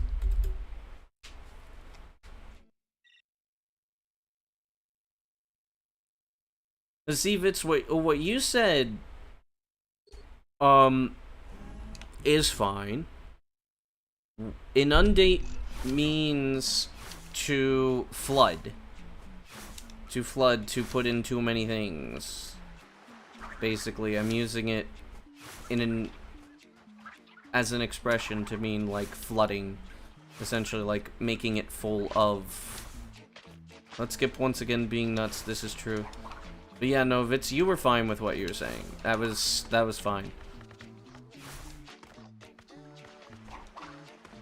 Because I also do kind of like do like perspective, like, you know, this was actually kind of hard. It makes for some interesting conversation. But saying like, I like this sucked, tends to not make good conversation. It just opens the floodgates for people to say, oh, well, I like this, I hated this, I like this, or it's like... But in the case of, like, you know, this level was really hard. Hey, you know, what did you have problems with it, and blah blah blah, that kind of stuff. It's a matter of how you say it, and also timing, and being on point, basically like that. And if it's...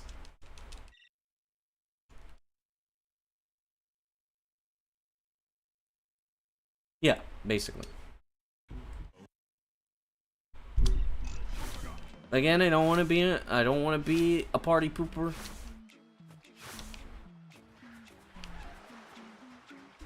But also,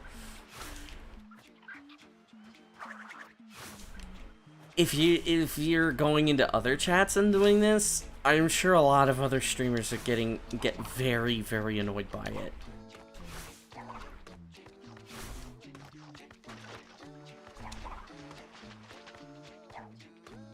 Can they be turned into opinions? They can be, but POVs can also be talked about, and they'd be more interesting.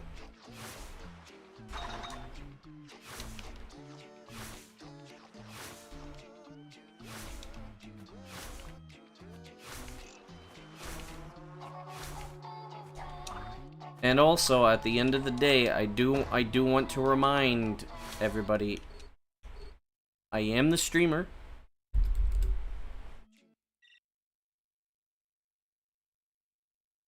And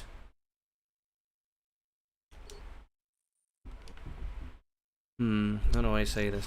The thing is that I am the streamer and I am the person that does run the channel. I do get to say, I do have the say at the end of the day of what is allowed and not allowed in my chat. And since my moderators really aren't here, I'm the person that gets that say. You could debate it, but expect to not be able to do so, if that makes any sense. Unless I realize I am in the wrong. But trust me when I say, like, just shoving opinions down people's throats is usually not a good idea. It's fine with your friends.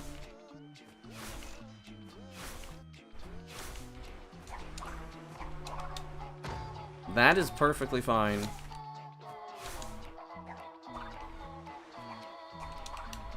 And plus, if things get derailed, it's hard to kind of like keep everybody in line, if that makes sense.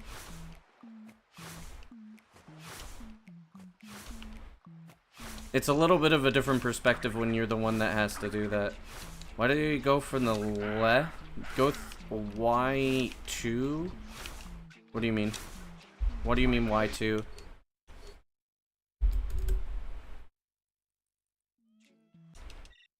The left and the beach before the farm? Oh, there's a cutscene trigger there.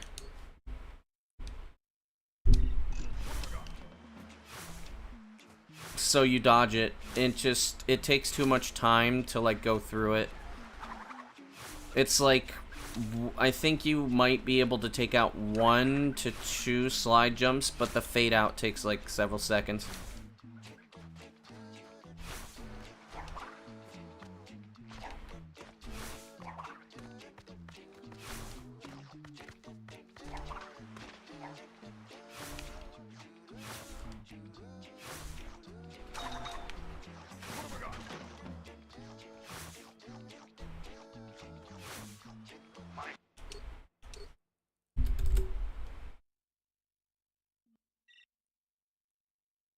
You weren't aware of the cutscene trigger being that big? There's another thing too. The thing is that aren't bothered because they have their own opinions. I have my own opinions too, but like, are they your friends? That's like a big thing. That's a huge thing. Like, the connections that you have are a big thing. And then another thing too, and I don't want to be mean about this, is that like, if you're in a chat with a whole bunch of things, do you mind if I ask what my opinions are on a given subject? Depends on the subject. Depends on if it's topical. Oh, if you guys are gonna do that, I'm just gonna straight up say no.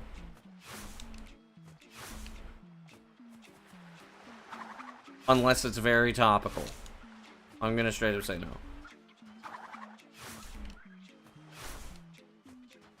Also, if it's a small streamer, the small streamer is probably doing that to keep you engaged.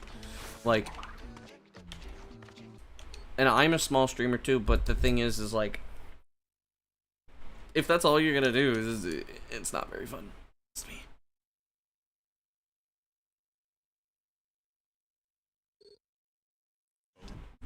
Trust me. I've been around this streaming circle for a long time. I've been a streamer for 12 years. I know a thing or two.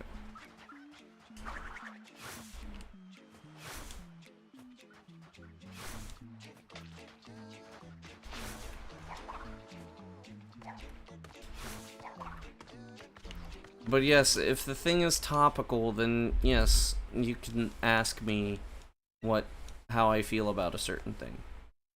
And what do I mean by topical? What I mean by topical is that it either pertains to the stream or what everybody is currently talking about.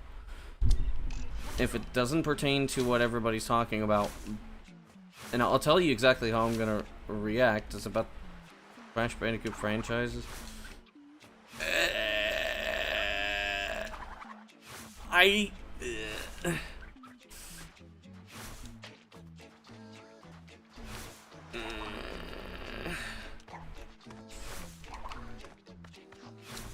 don't know exactly how to answer that, because the thing is while I'm playing a Crash game, I'm speedrunning. I'm not thinking or talking necessarily about the stuff, but if it's minor, sure. But, like, if it's just about the Crash Bandicoot franchise, it depends very heavily.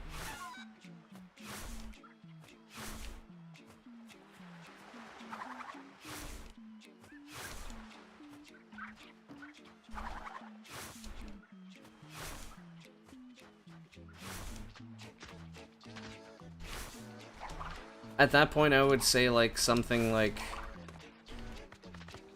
use discretion. At that point, like, if it's something like, oh, what are your thoughts on Crash Fusion, or like, are you going to just try to debate me on this whole thing when I said that this is my chat? Is this what it's boiling down to?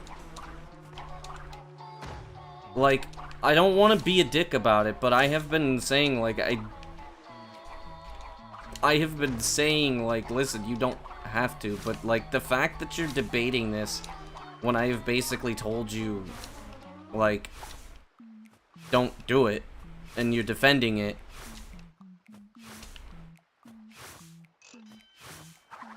Yes, YouTube comments can see Twitch comments, and vice versa, unless there's an issue.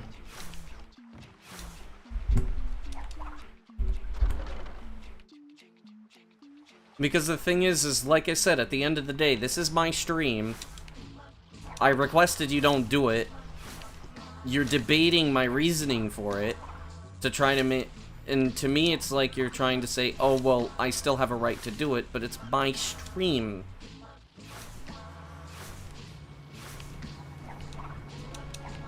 If you don't like it,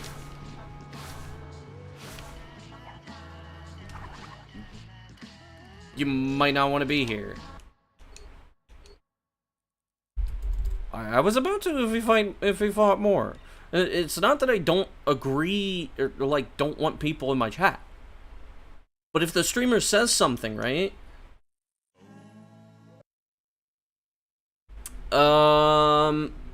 You lost your privileges, buddy.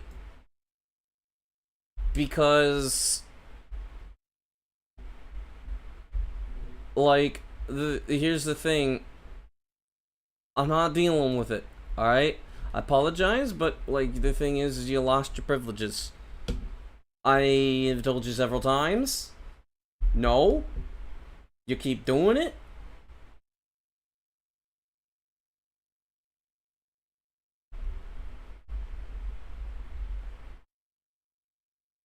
We don't do that here. Okay? Like, that's not how you conduct yourself.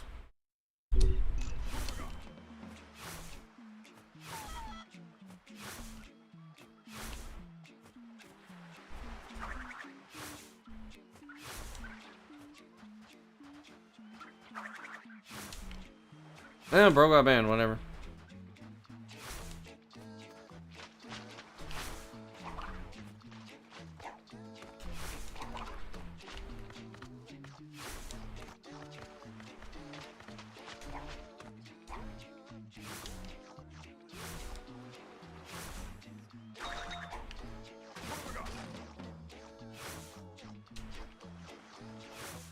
It's getting annoying again. It's my stream. Kindly refrain from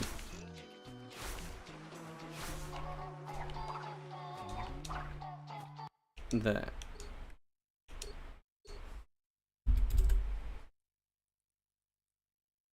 Time to focus. You can see the YouTube guy being a fucking idiot. Yeah. In here the past hour having stream as background noise. Understandable.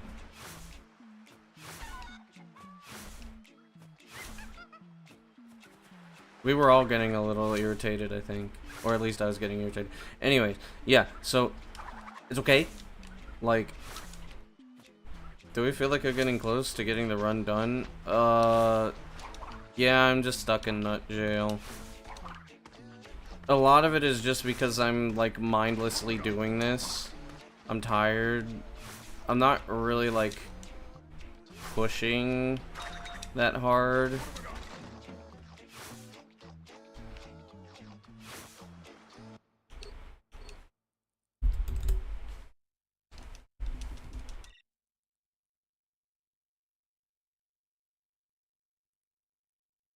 But yeah, did I hear the cancel? Huh? What crash show?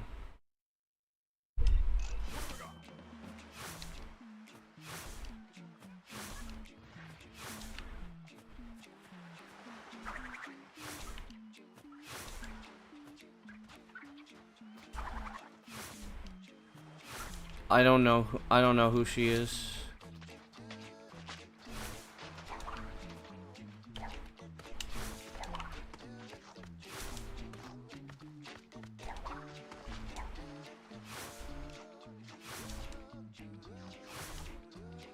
It was a random picture I found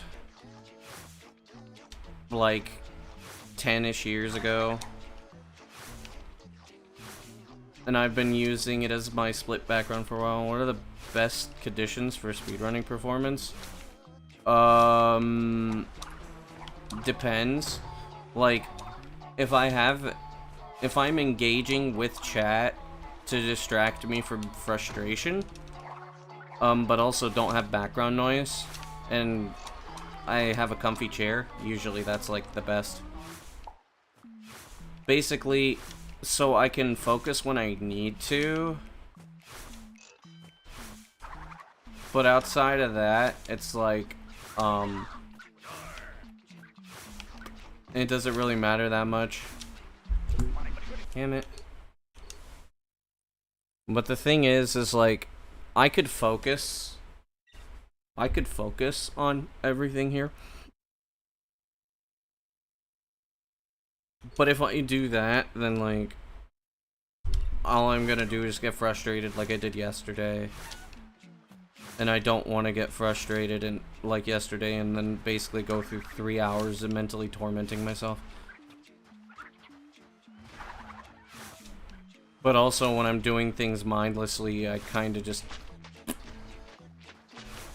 boop. And there we go. Yeah, I did not hear about this. That was interesting.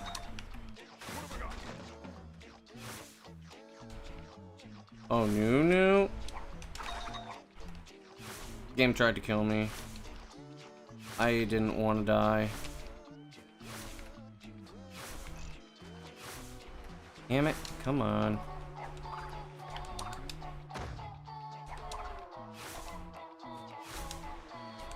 Come on, dude. What? I wonder if just jumping over it might be better than...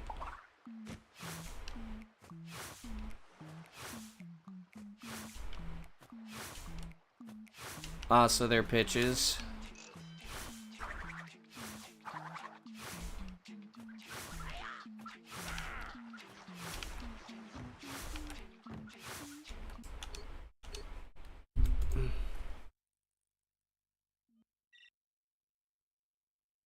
I do tend to get very tilted very easily.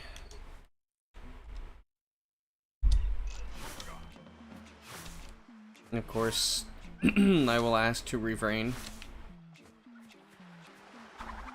I do kind of wish that I had moderators on YouTube.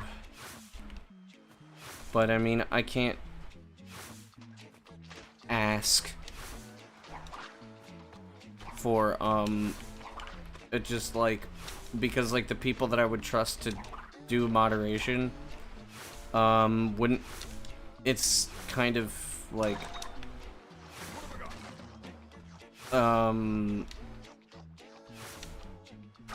what's the word that I'm looking for? It's asking for a little too much to ask somebody to be on both, and then the people that I would trust, since they stream erratically, can't always have moderators around.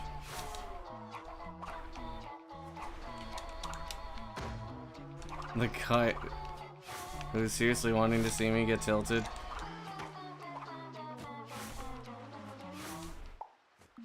Which one?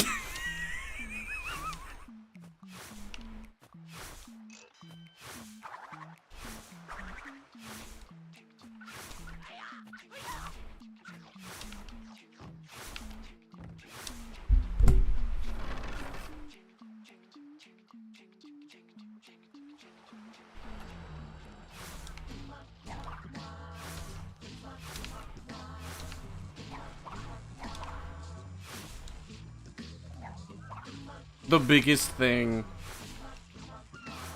that I remember was the dude that came in. It was like, were you fucking Japanese girls? Oh yeah.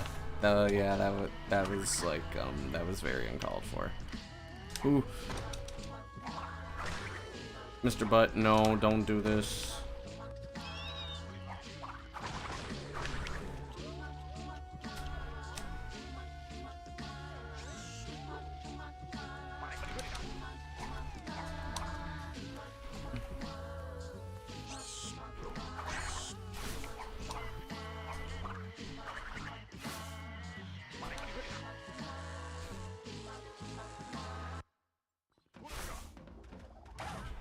I lost a little bit of time, but it's okay. Double jump. There we go.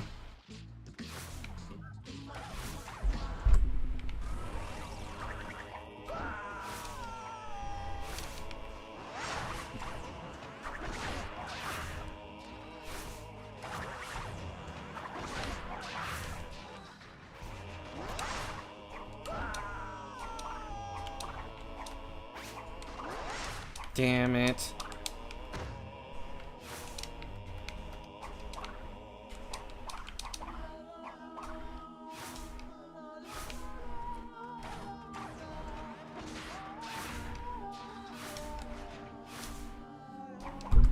I'm ahead.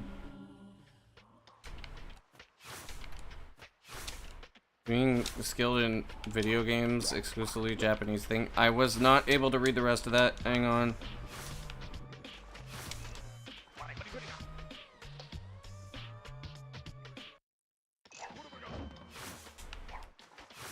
Well, all you need is to be somewhere in the autistic spectrum. Autism, ADHD can help, but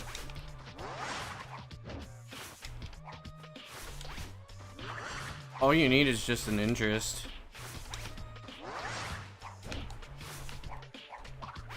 Fuck. Come on. No, what? come on, man. I mean, I have ADHD, so it does make sense that I would want to do some of this stuff, but no. It just depends on if you have an interest for it. Anybody can be good at a video game. Unless you legitimately have things that fuck up your coordination to the point where you can't be.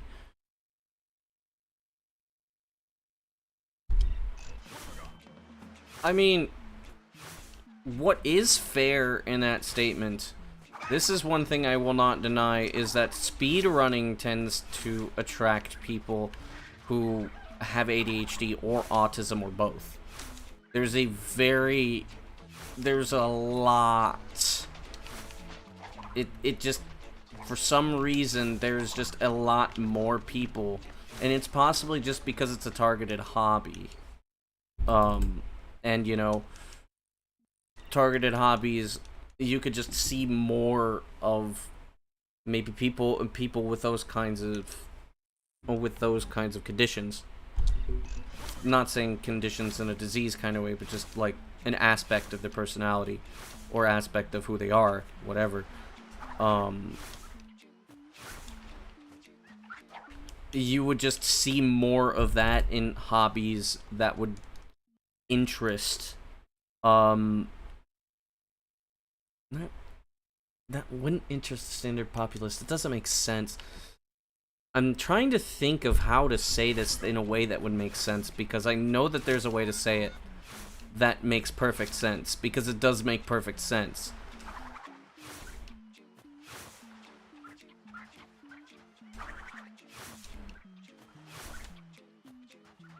But interest is the key, yeah. Because the more that I would say that that speedrunning would attract people with like ADHD or autism, you could say the exact same thing about music. You could say the exact same thing about like most performance arts in general, and that might actually be it. Is the fact that it's a performance art, and it would attract.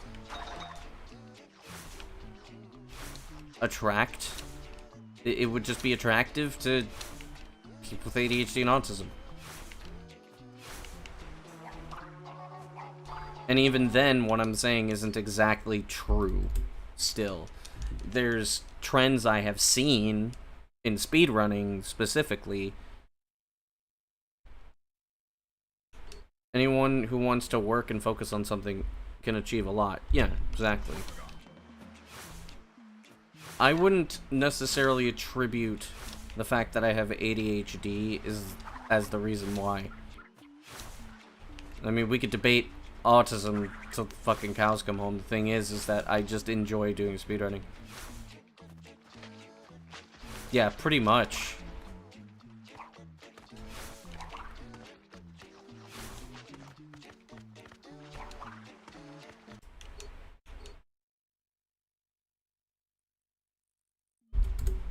I've seen a lot.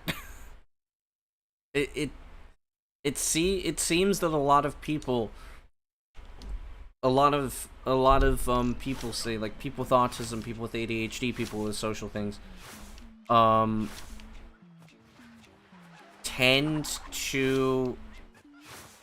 tends to be people who join speedrunning with those conditions.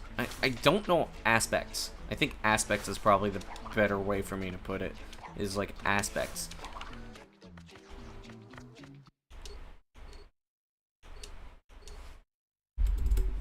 Yeah, and like Mr. Bud said, it's not necessarily that it's what makes people go for it or whatever. It's just a weird trend. There's been also a fair amount of no, not really. I have seen a lot of furries in like Crash and Spyro, but I mean, that's kind of to be expected considering anthropomorphic animal.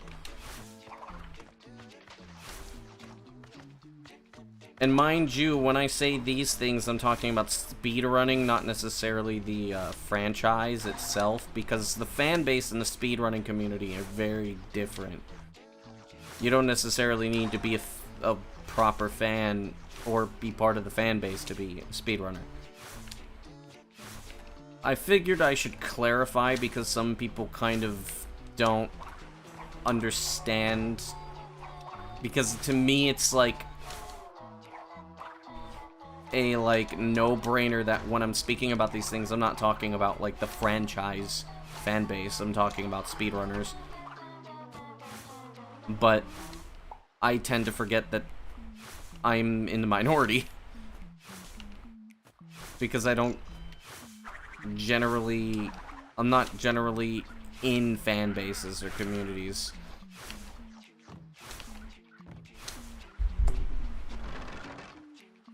Sonic speedrunner there. True.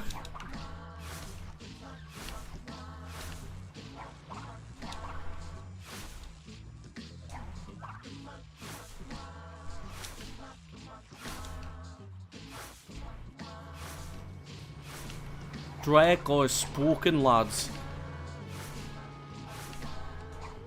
Fucking hell.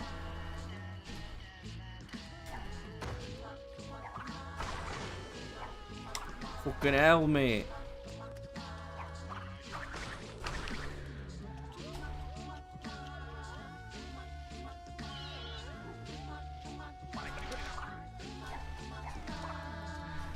Come on.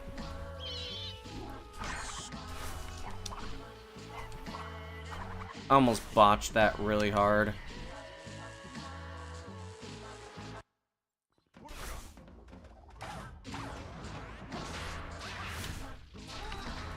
I wouldn't say they're the worst, but they definitely are up there.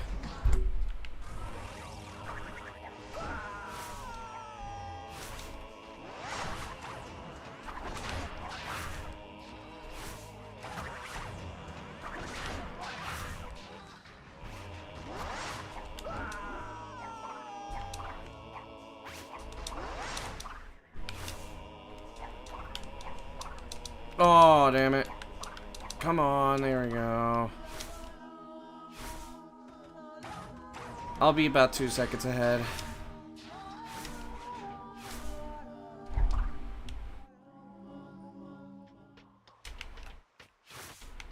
I'm going to have to just, like, take out one. There we go. Okay.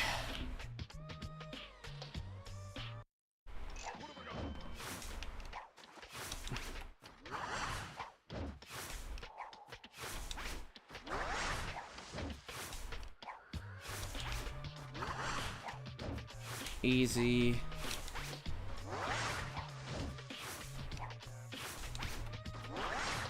You hate all of them. Yeah, fan bases tend to be very toxic.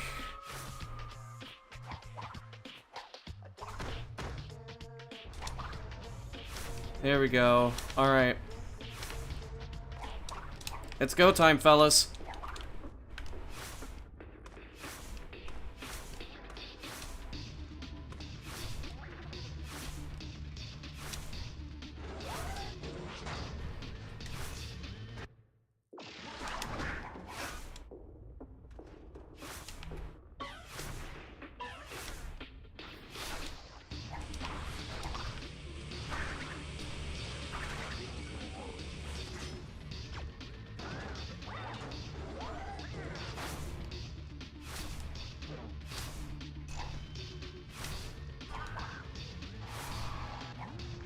Oh, I missed that. That's about a second.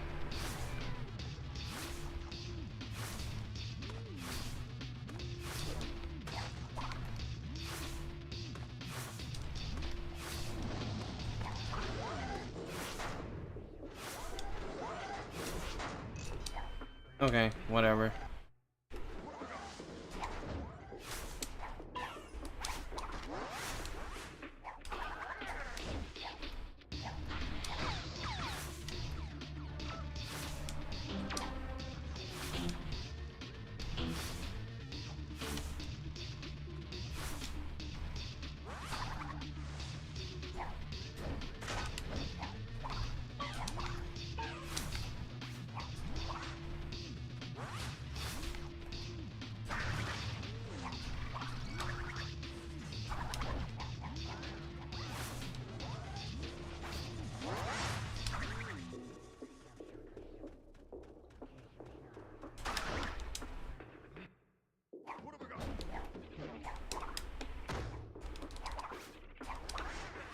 Okay.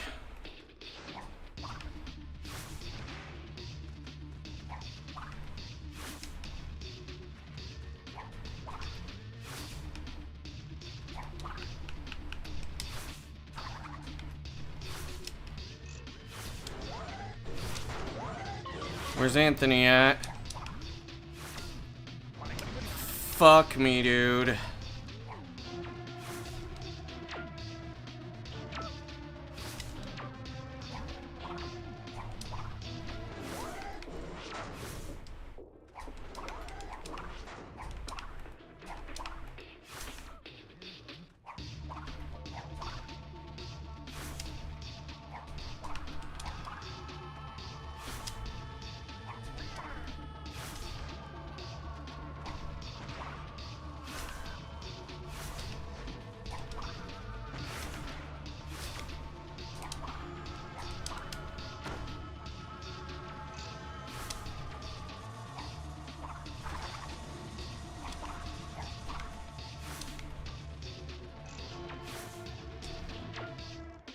Nope. Anthony.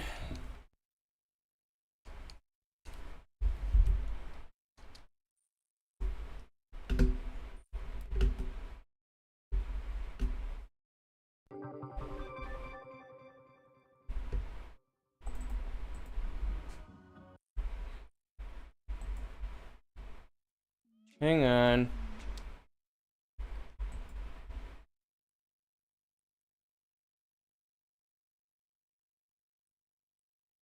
I want to see where I was.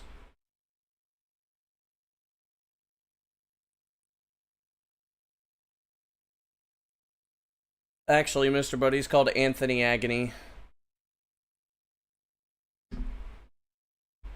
That was a good run too.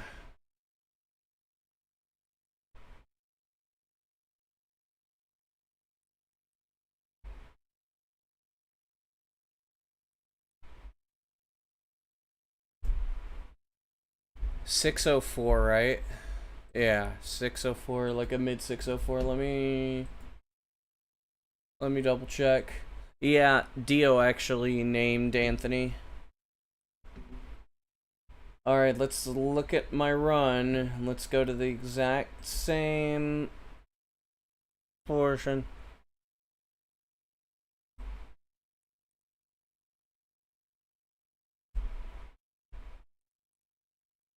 Damn. I was 11 seconds ahead. I was 11 seconds ahead. That's crazy.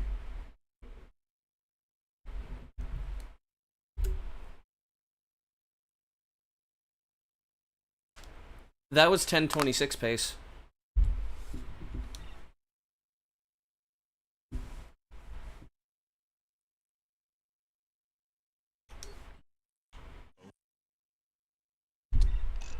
And fucking Anthony screwed it up.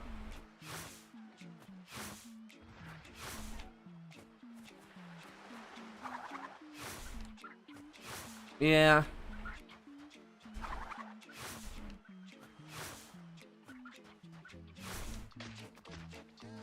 Wait, I was 11 seconds ahead? Hang on a second. So, wasn't that one of the runs where I was like, yeah, I was -3, right? I was -3 going into hub 3, right?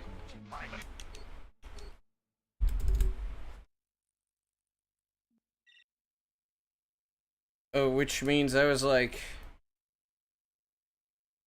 +2 off of PB?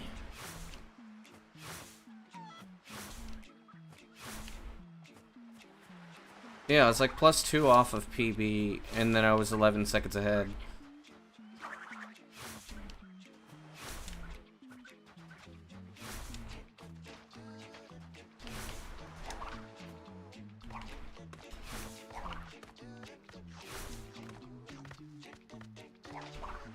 Yeah, sub 1020 is gonna be rough, but doable.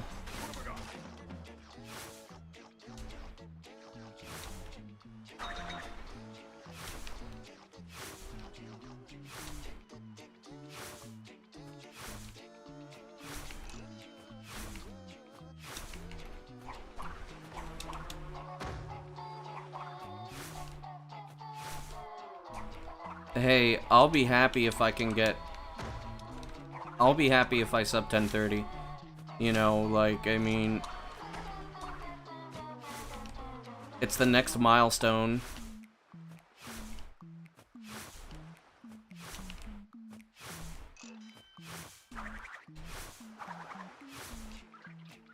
I don't have to implement too much to get the sub... I don't need to implement anything to get the sub 1030.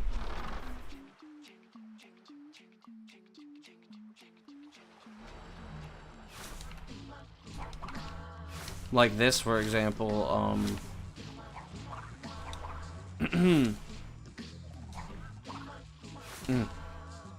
I can implement another 2-second time save. Okay. Okay. Jeez, that was fucked.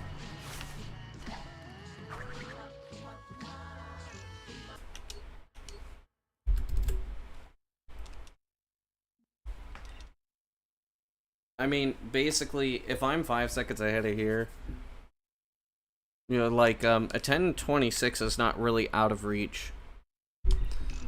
Now, what would be insane is if I get, a run that is 10:24 pace, and then I get ball glitch, and then I sub 10:20, and then I'm done.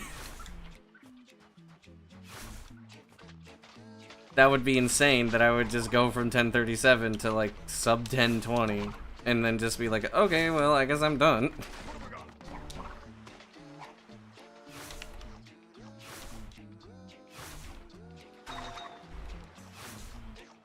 I don't think that it's gonna go down that way.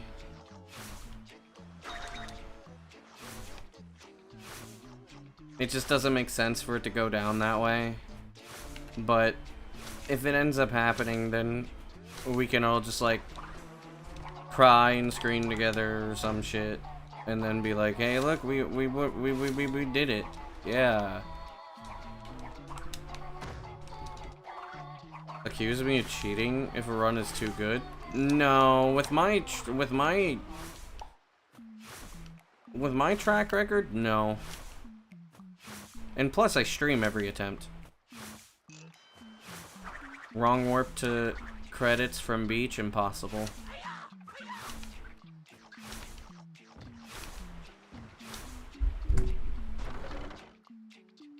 No, the thing is that, like, with my, like, insane speedrunning track record and everything, like, and especially because I stream, and it's, like, impossible to really cheat on OG Xbox, like, no one... If anybody accuses me of cheating,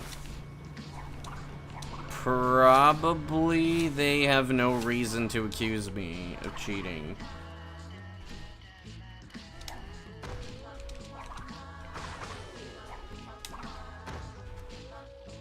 You'd have to have some pretty strong evidence.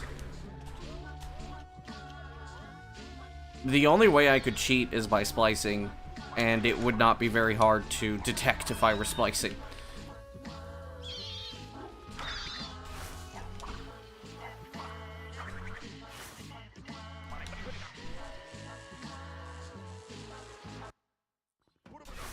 Splicing detection is not very difficult to do. But if anybody thinks I'm cheating, like, they can feel free to go check. If anyone... The category would be dead. The category's already dead.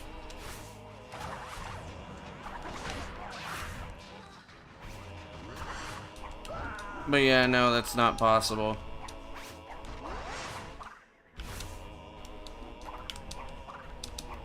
Damn it. What are you even trying to do? Yeah, exactly. Get your, like, 5 seconds of fame. Basically same. This is the exact same pace.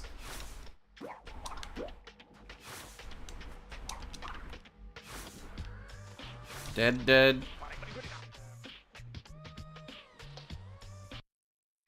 Ooh, look at me. I can gain the system, get my 3 seconds of fame. Oh, what do you mean? What do you mean I cheated? No, I didn't. Look, the run's there, silly. Look at my attempts.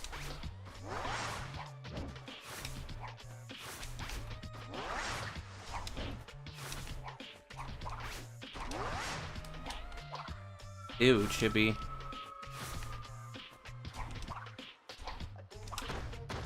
Fuck you. Fuck you.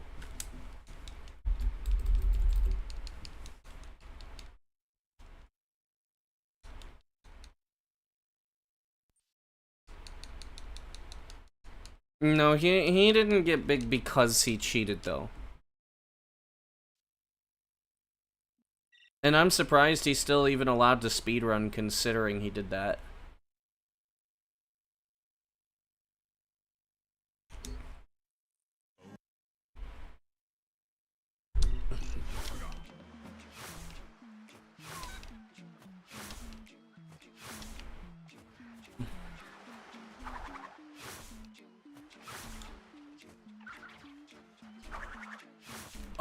Oh yeah, he loved to insult people. He insulted me.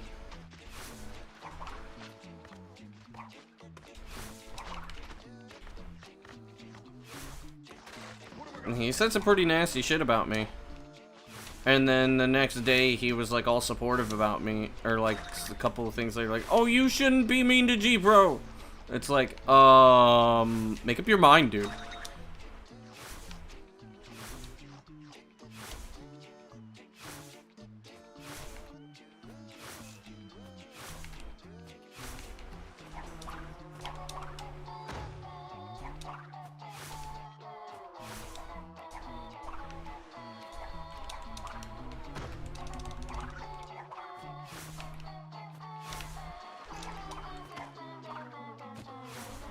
I'm finally starting to get like decently consistent paces.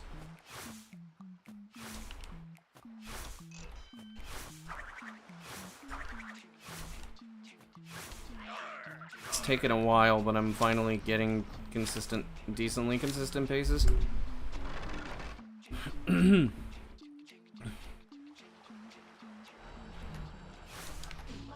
Cool.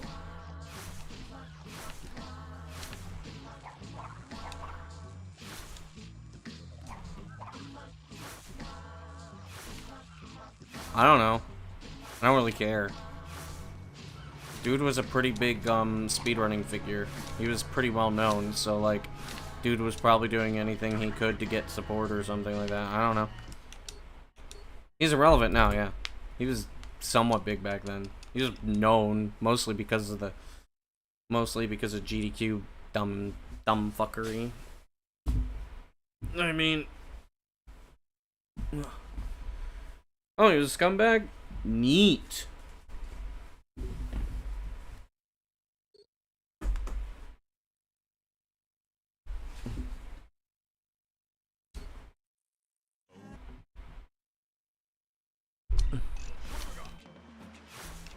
And then there's Draco.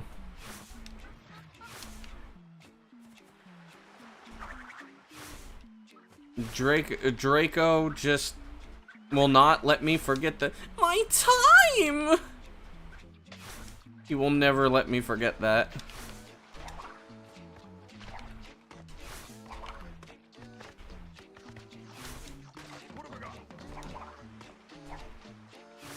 That was somehow a sub 28, and I don't really understand how that was a sub 28, but whatever. I'll take it.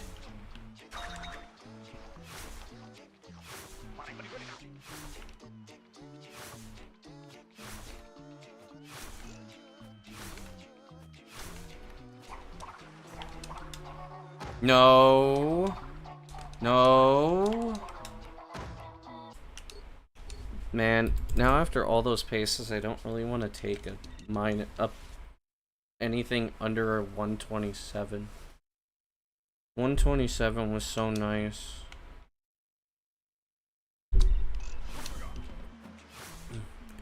We all love Draco. Draco's a good guy. I like Yin and Yang. Nah, we just give Dio shit. He doesn't give as many L's as we say he does.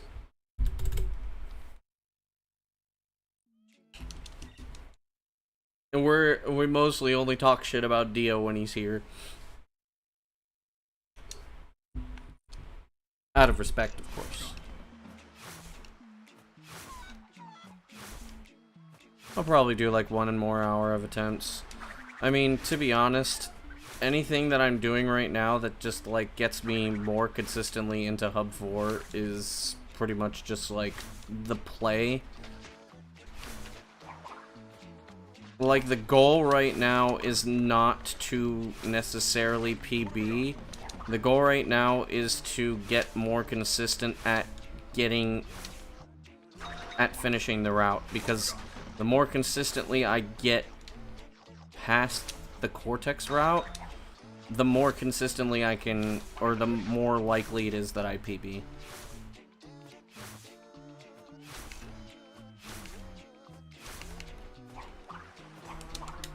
There we go.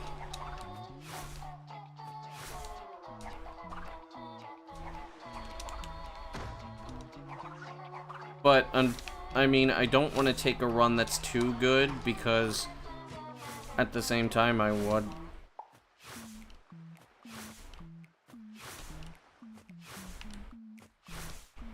Huh? What does that mean? Okay, see ya.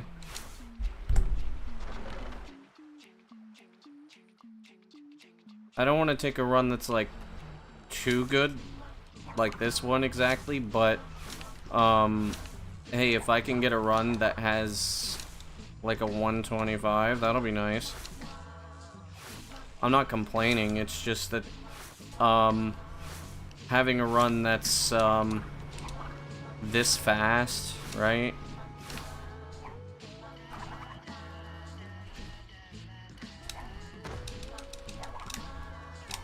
Dude.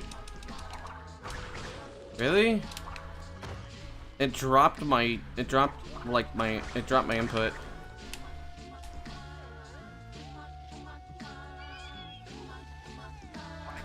But it does show the potential.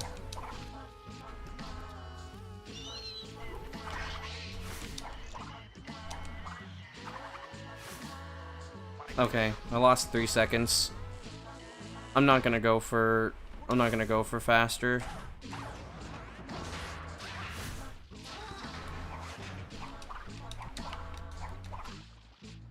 Damn you. It's fine.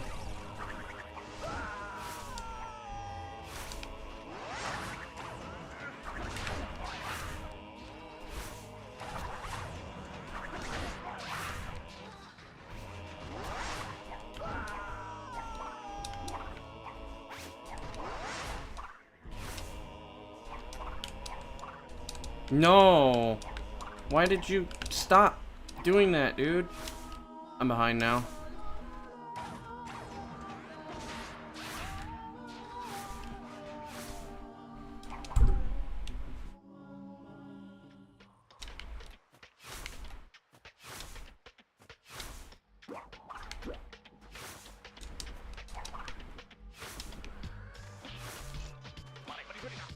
Okay.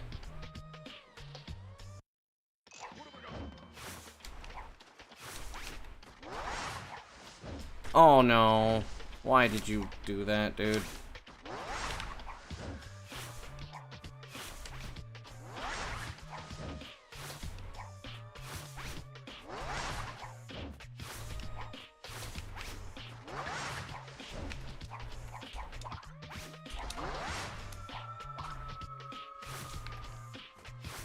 I lost about 1.5-ish seconds. Okay. do? Holy shit! Slide glitched. If the camera flips while you're sliding and you're holding a holding an input, you get slide glitched. It can thrust you 180.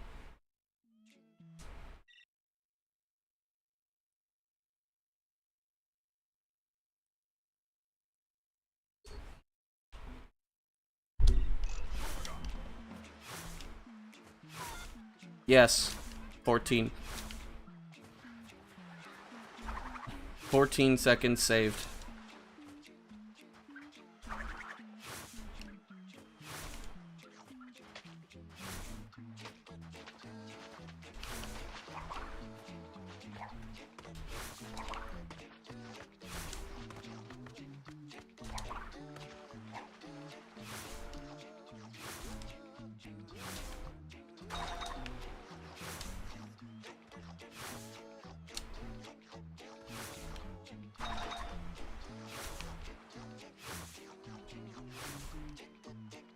What? How did I land?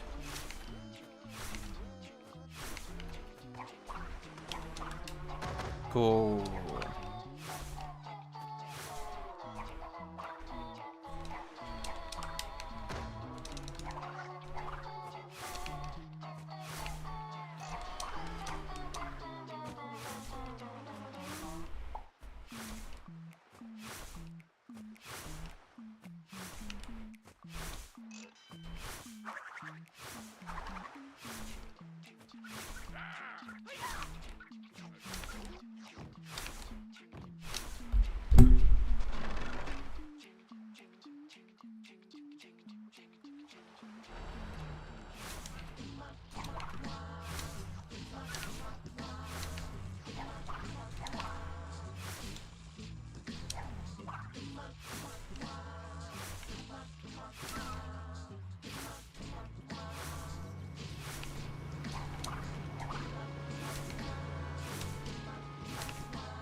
There we go.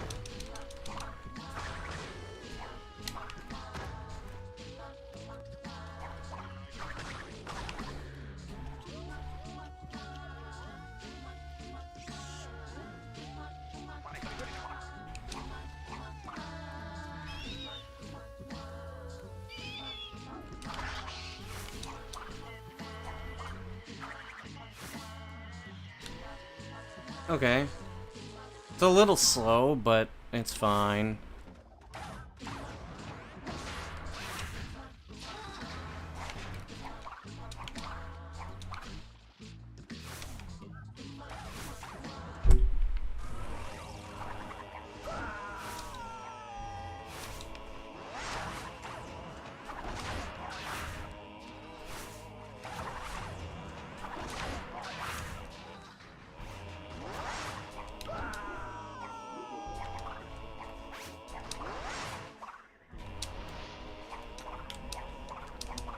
There we go. Okay.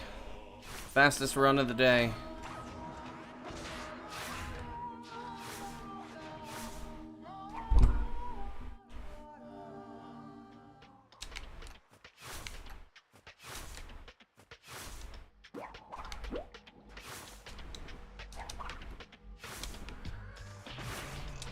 Okay.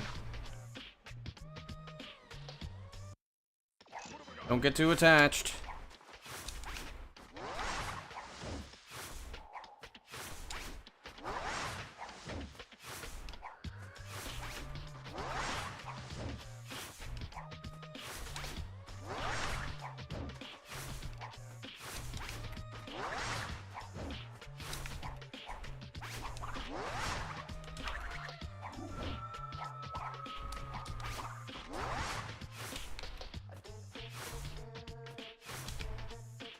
Fuck!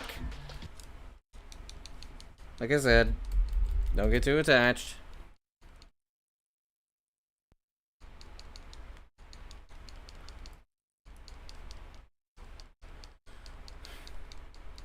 That part is like probably the hardest part that I have.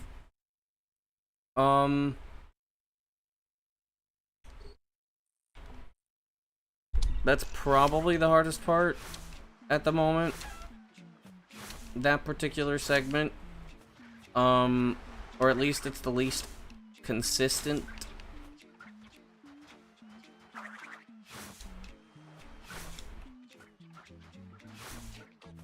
Huh?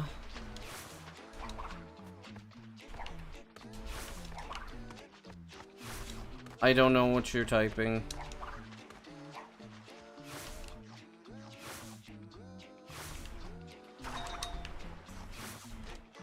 Damn it.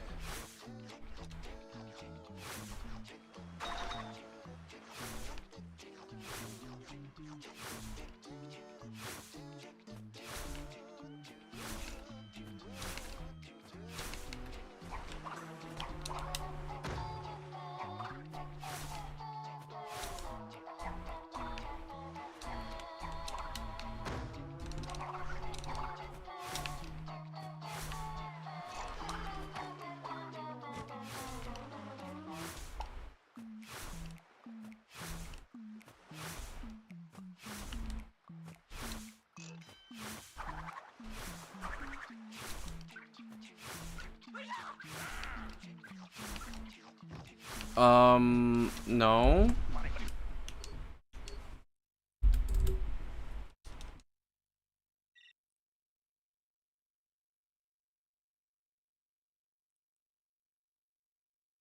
You're gonna have to start making sense.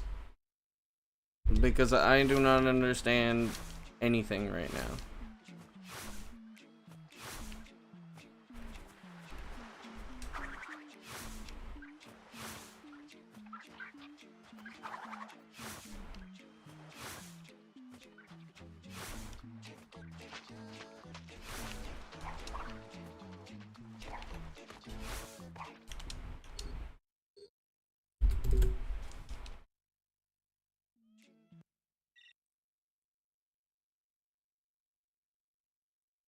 I don't know, man. First of all, you come in, then you demand something of me. And then ask why I'm confused. That's not a good first impression.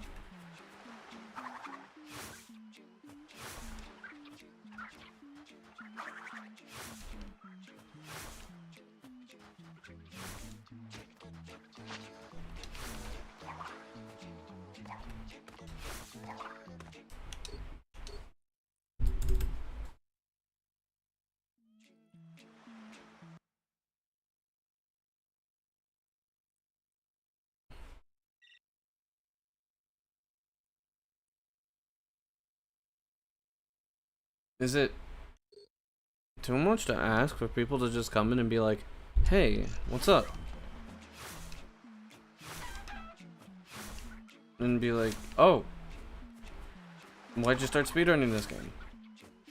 Oh, why do you speedrun it? Why do you speedrun? Is it cool? Is it fun? Do you enjoy it?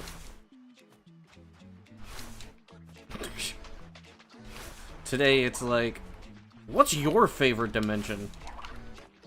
Mine's X.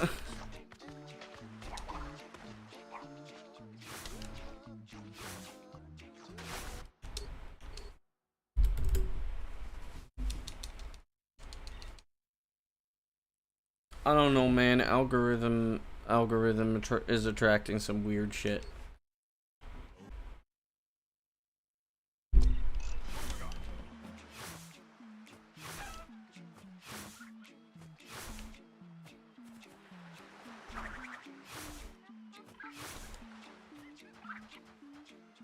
I think maybe I'm just attracting like 14-year-olds. I think that's what it is. It's just for some reason I'm like,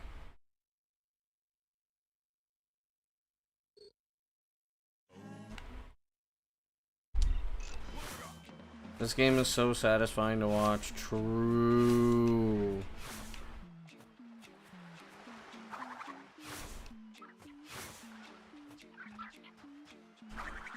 Yeah, I think what it is I'm just attracting people that are not in high school. Every few attempts compared to the... Was it sleep? No. It's a combination. So I am very sleep deprived today, but I'm not taking my attempts very seriously, is what it is. Yesterday I was taking attempts very seriously, and it was a lot of the mental. Like, I mean, if you remember, I was incredibly frustrated throughout most of yesterday. So I got very angry, and that was affecting my ability to, like, finish runs. And I was trying too hard to go fast. Instead of, like, kind of slowing down a little bit, just letting it happen, and then... Because I was trying to do things before I was ready to do them.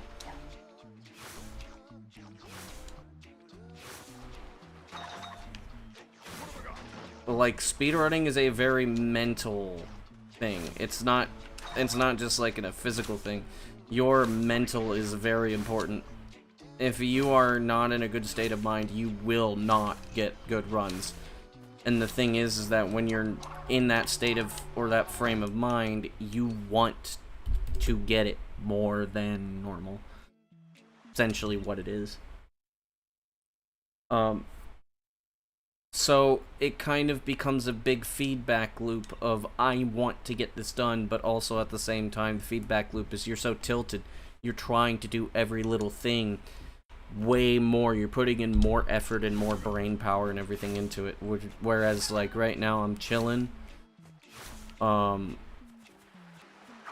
I'm just kind of feeling it out. The thing is, though, is that, like, that practice did help out a little bit with me being able to, like, perform the run, but also there's another mental aspect that, like, that is not really, that I at least never really vocalized, and it's that when you have not finished a run with a route, it is the pressure to finish it is far higher, because, you know, it's like, if I were just an Antagony, right, and I weren't doing Cortex, it's like, well, I've done that hundreds of times at this point. You know, no problem. Like, maybe towards the beginning when I was getting good, every time I'd get an Antagony and I'd get to a certain point, I'd be super nervous.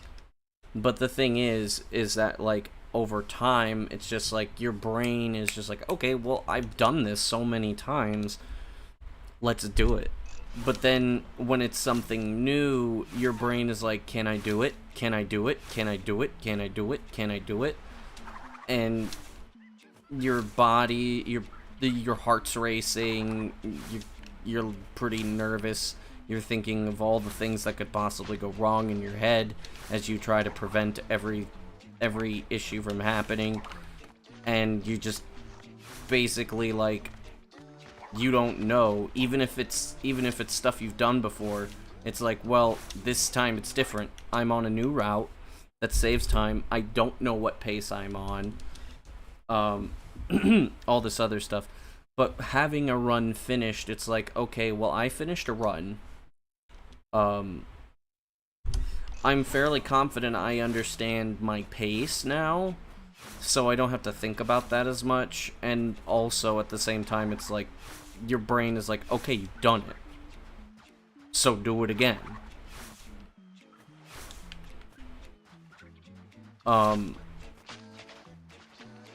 It's a complete, it's weird, because I know that most of Antagony I've already done, like, hundreds of times at this point. But with the Cortex route, needing the experience, needing the pressure of being on a run, needing like the experience of your brain just stopping and saying, oh, I've done this before. Those are incredibly important things for speedrunning. This is why I usually, like, do not endorse over practice, because over practice means you get comfortable not being on a run.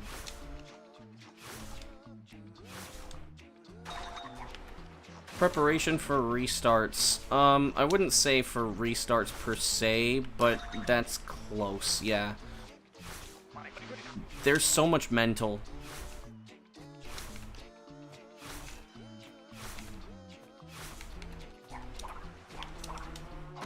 Actually, I would say it's mental preparation for finishing a run. Because if your brain knows that it can do it subconsciously, then you're going to have less pressure, you're going to be less nervous, and you're going to have less mental blocks.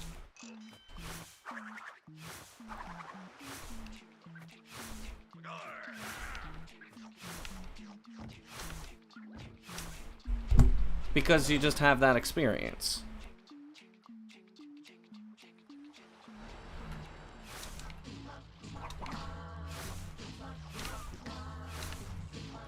But with over practice, you're only used to playing in a controlled environment. It can go completely out the window if you also haven't gotten the experience of what it's like to do it in a run.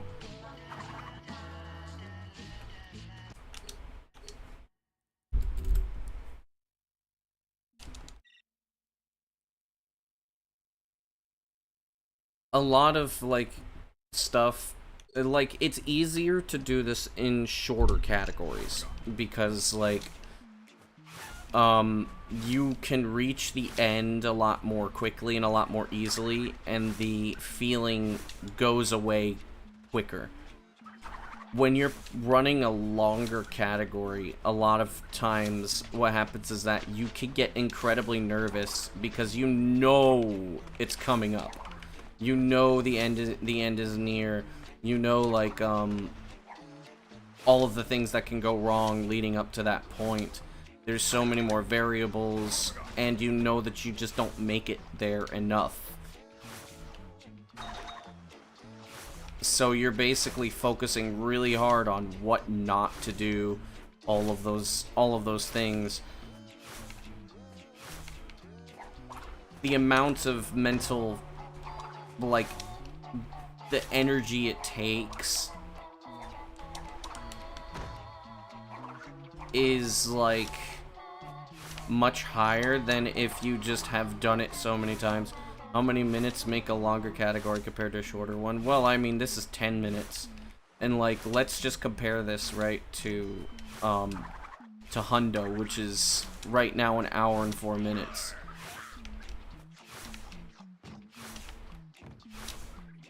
Once you get past engine skip, it's go time, like big go time, but you have so much more to worry about. And you just know, like, okay, what if I fuck this up? And then the final few levels, you have Boiler, which Boiler has something that's like, if you fail the trick, you're fucked. If you die, you're fucked. So you have to really make sure that you can handle all that pressure.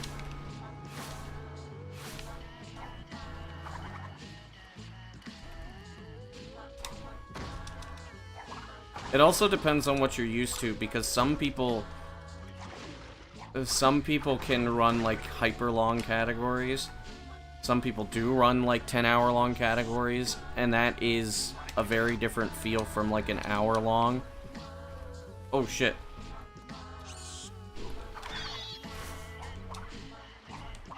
That was fucked. I got stuck. Never got stuck there before. But yeah, it's like... very different. Yes.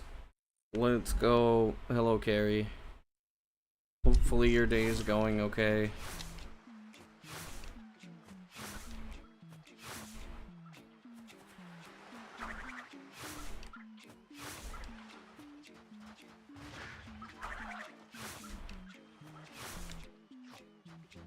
But yeah, the thing is, right, like,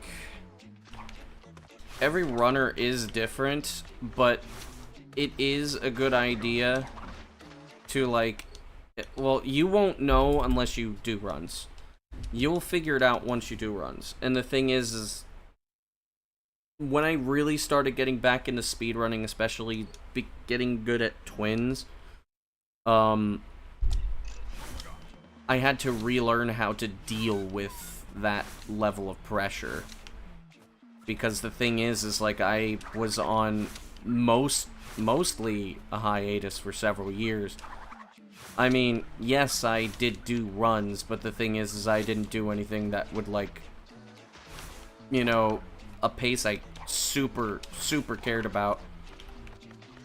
So I would basically, I had to relearn how to go through with the pressure. Because if you're just not used to it, you will never, you can't break through it. Now, if you're good at dealing with pressure, then you're fine. But the thing is like, in speedrunning, it's not the case. It's very different. You won't know until you actually experience it yourself. Now, if you're good at dealing with that level of pressure, then you may not need to do as many runs, and you should do more practice at that point. But a lot of times, most people can't deal with the levels of pressure that being on really good pace entails. And a lot of those people tend to, like, over-practice.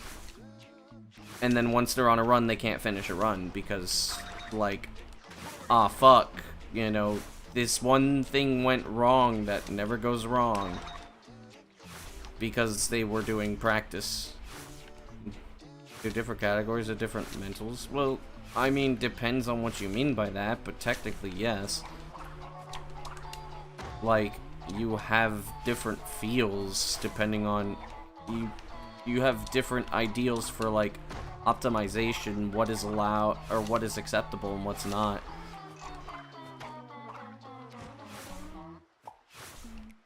Like, speedrunning with anxiety is interesting because you used to... Once you were about to make a really hard skip. Oh yeah, I get that way a lot too. Of course, I know how to deal with it a lot of the times, but at the same time, it's like a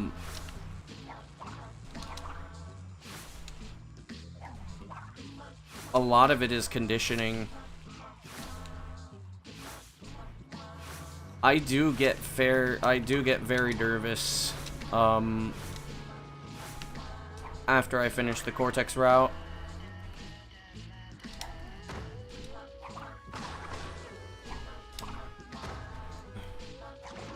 But I've conditioned myself to be able to handle it.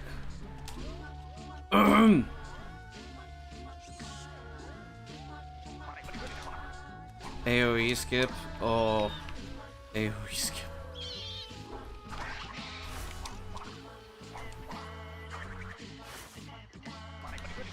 There we go. Hold up. What the hell? Why is the camera all the way fucking over there?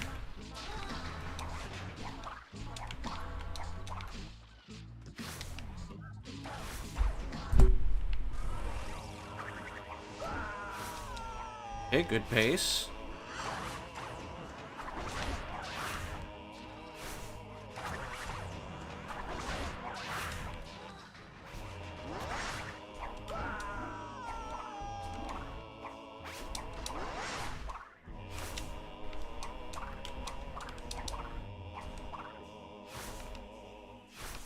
Anxiety really gets in the way of concentration, yeah.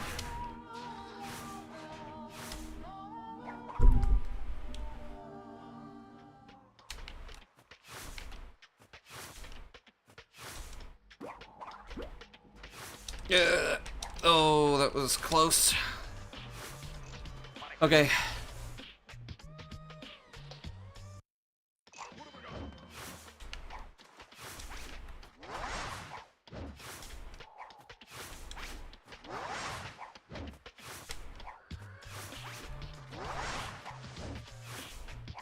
Get out of the way, Cortex.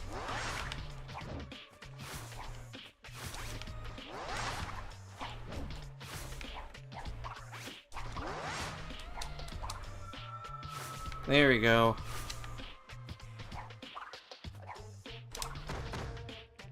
Oh, fuck. Okay.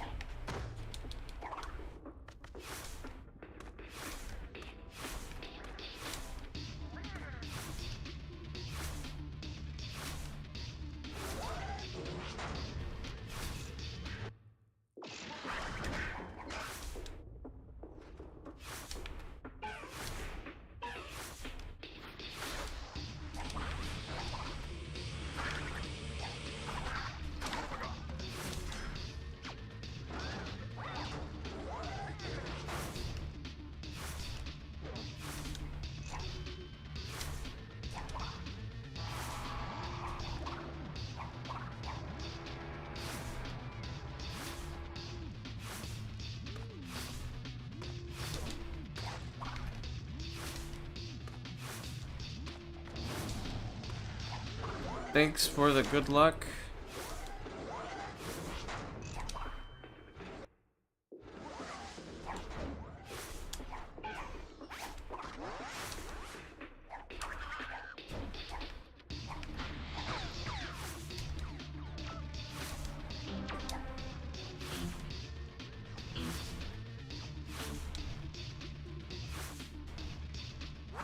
That was close.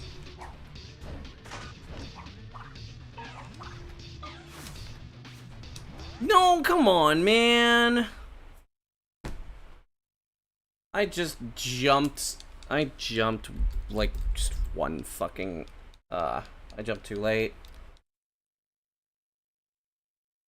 Damn, that was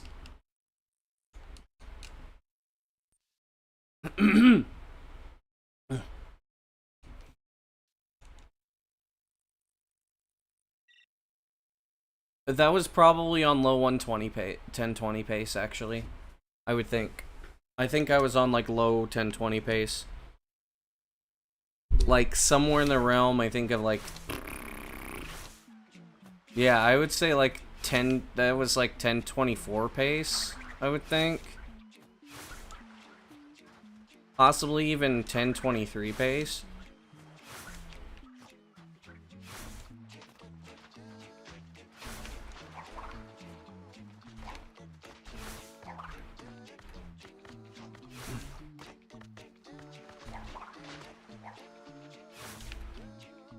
When I'm done with any percent, yeah.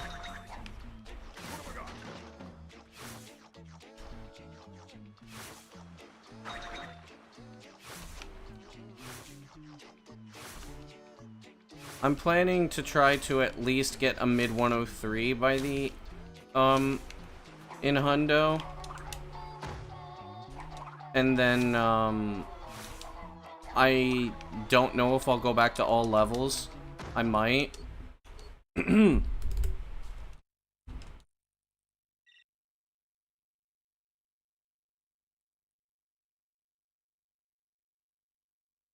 Also, if you're wondering why I'm not upset from losing that run,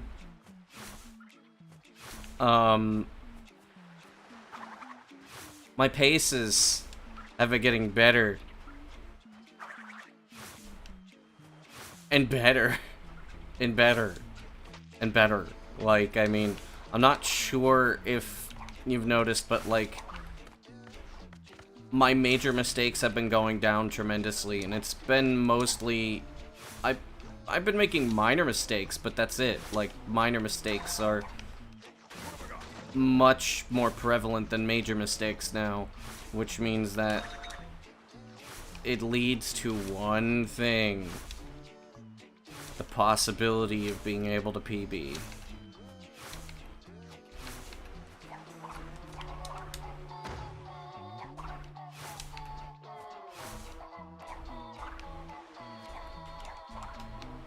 Yeah, mental is such a...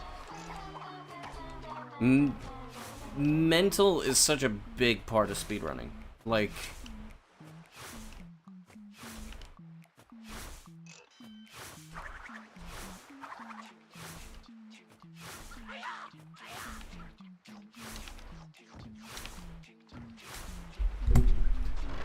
Yeah. To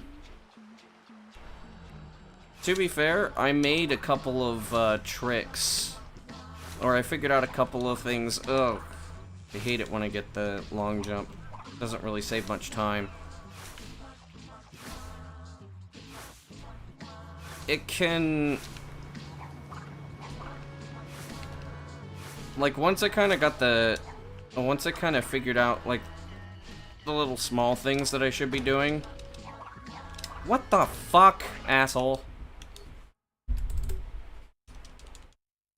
Once I kind of figured out the little tricks, it really isn't that hard.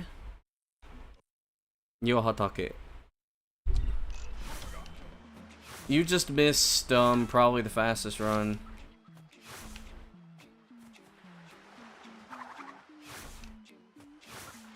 Until we can't get it wrong. I do a lot less practice. A lot of it is like a lot of it is, for me, is mental preparation. I do a lot more mental preparation and putting myself in the situation. Like, back when I was doing a lot of grinds for any percent, I think that was back when I got my first sub 1040, and even before that, I didn't do practice. My runs were practice. But the thing was that practice wasn't going to really do anything for me. A lot of what practice was just basically putting myself in the framework of doing runs. Because everything else was practice to the point where it was like, okay, well, I don't benefit from practice. I benefit from warming up, but I don't benefit from practice because there's nothing to improve. Because no matter how many times I would do Antagony, it wouldn't get better. Because if I'm not under the guise of being in a run, then it's not gonna do anything. I'm pretty sure that I probably could get without the Cortex route. I'm pretty sure that I could get like a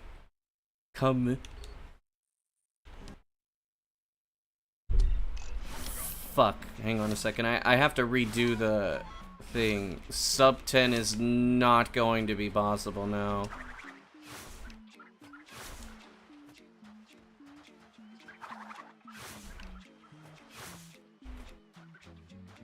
We'd have to find something completely new, and that just does not... Nothing fits. Nothing works.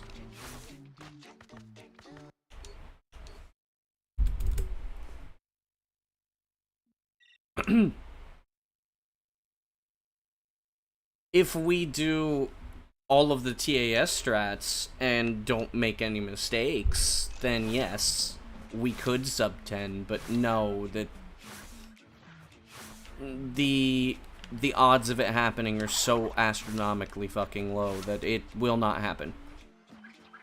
Like, mark my words, that unless we find either a means to do every single thing consistent, and that means everything, all of the TAS stuff consistently, then maybe. But the thing is that you have to basically do everything setupless, and you also have to do everything basically perfectly to get the sub 10. It's not worth it. It's impossible, basically, especially because you have a frame perfect cycle skip at the end of Antagony. On top of that, you have to do the Cortex route, and you have to clip through a door with Cortex. That this clip has a very high chance of killing Cortex, like somewhere in the 99.9%. On top of that, you have to basically do a thing at the beginning of the run, which is several things with the nut that don't like to work, which can range anywhere from like a 1 in 10 for both to like 1 in 100. There's no consistency. in that. And then, you have to also do the standard tricks, which some of them, especially in Hub 1, are already not guaranteed. And on top of that, if you lose more than, I think, 2 seconds, you won't get it. You won't sub 10. And you have to get ball glitch as well, which, if we prove is consistent, that's great, but highest numbers are 1 and 4. So on top of everything, you also have to do that. There's a backup for failing ball glitch that can save you 2 seconds off of, well, it loses 2 seconds off of ball glitch, but the thing is like, at that point you're basically needing to do frame perfect movement throughout the whole run.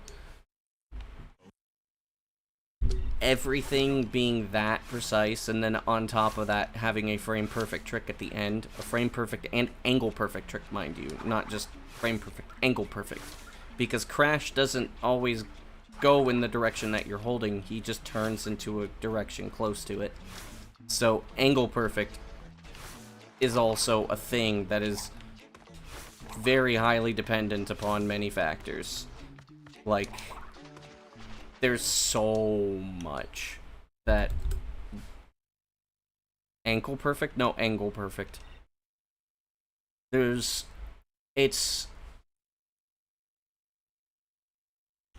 the logistics behind sub 10 RTA right now are so fucking incredibly bad.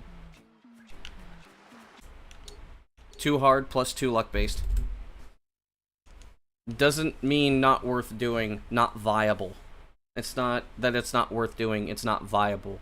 Like, I would say with a decent amount of confidence, at my skill level and higher, essentially, because, I mean, I haven't hit a skill ceiling yet. Right now, I am the best twins runner. Hands down. I have the best movement, I almost have the best execution, etc. The thing is like, let's say, like, the skill jump between how I was a year ago versus now, add that to the next skill jump, and then do another skill jump at the same level. And then I would say, maybe if you did runs, like, 5 to 10 hours a day for the next 20 years, you might get 1 or 2 runs. But you'd have to do runs every single day and be way better than me. And also, like, not choke.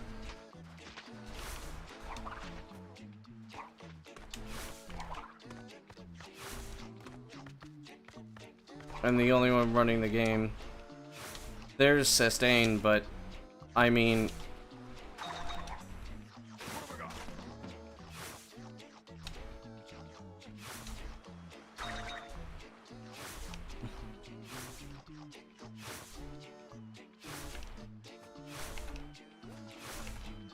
like right now it's no contest, and I don't see it ever becoming close to me being contested for a long time, because of several factors. One is that no runner that would have that potential or drive has moved to Xbox.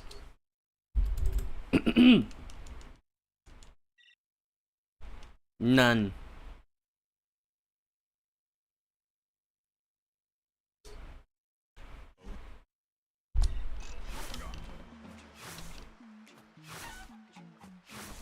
So basically there's not much, like, most likely the next person, like, let's say Because eventually someone is going to come in and potentially be better than me, right? Because that's just the nature of speedrunning. It always happens. After I move from the game, I need some times off of my PB.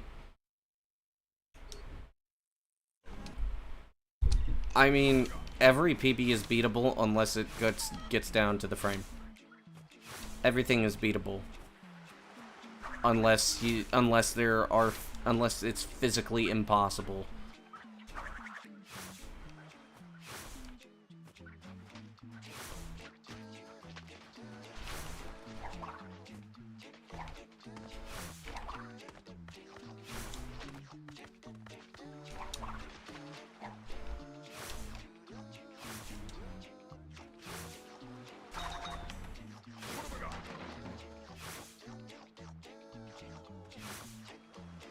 There will be somebody that will come in and be better than me. It always happens. It's like, nobody thought anybody would be better than Smarkin, and before that, nobody thought anybody would be better than Pole.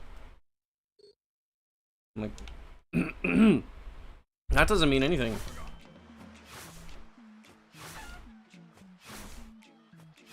What is my all-time favorite skip in Twins? Or in general, because the best player position will always change hands eventually. Yes. Best player, like, do not expect me to be in the best position for all time. If it does happen, it just means nobody went to try. I still, like, I've gotten better. In Twins, I do actually have a favorite skip. But I'm trying to think of what it is.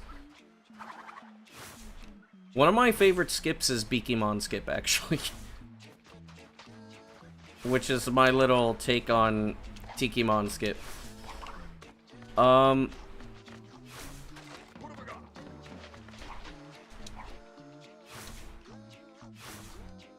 I really like Zombie.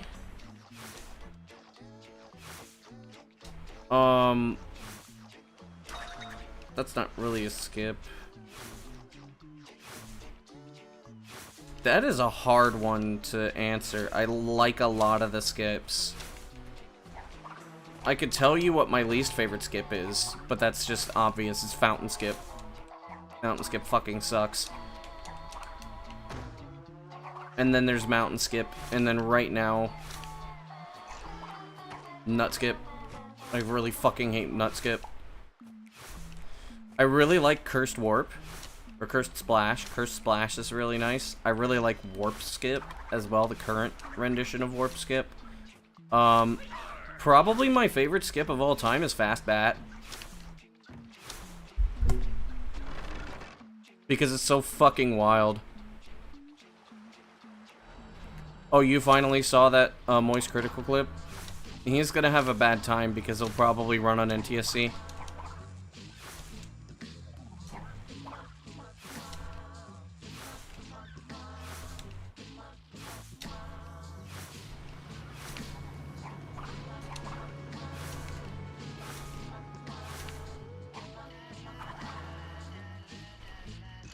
No, damn it. Such an underrated skip. It can crash your game. No, it can't.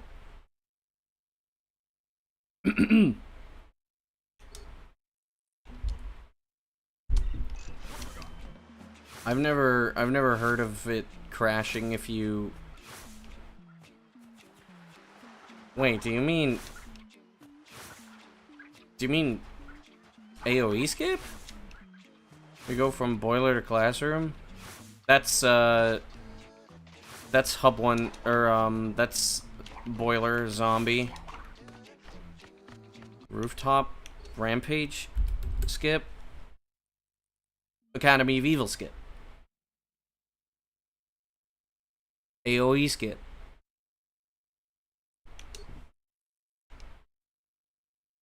No, this person is saying AoE skip.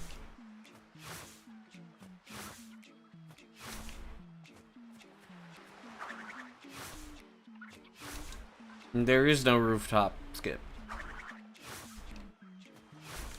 It's just AoE skip.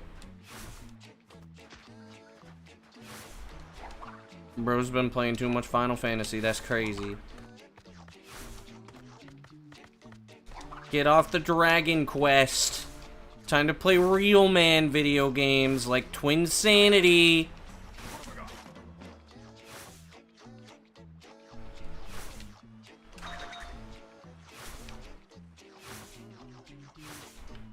AoE, Academy of Evil.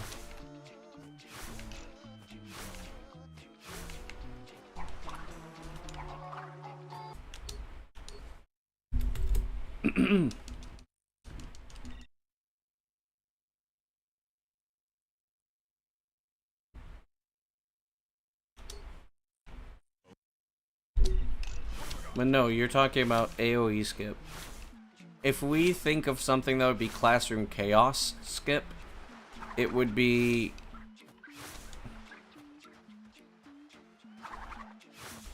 It would probably just be skipping into Cortex's section as Crash. Twinsanity is a game that is full of testosterone. I heard Arnold Schwarzenegger played this game once. That means this game is manly.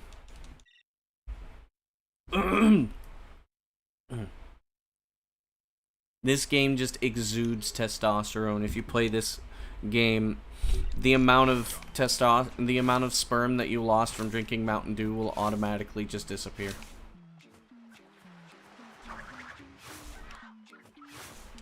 You'll start smelling like you wear Old Spice, but you don't have to pay for Old Spice.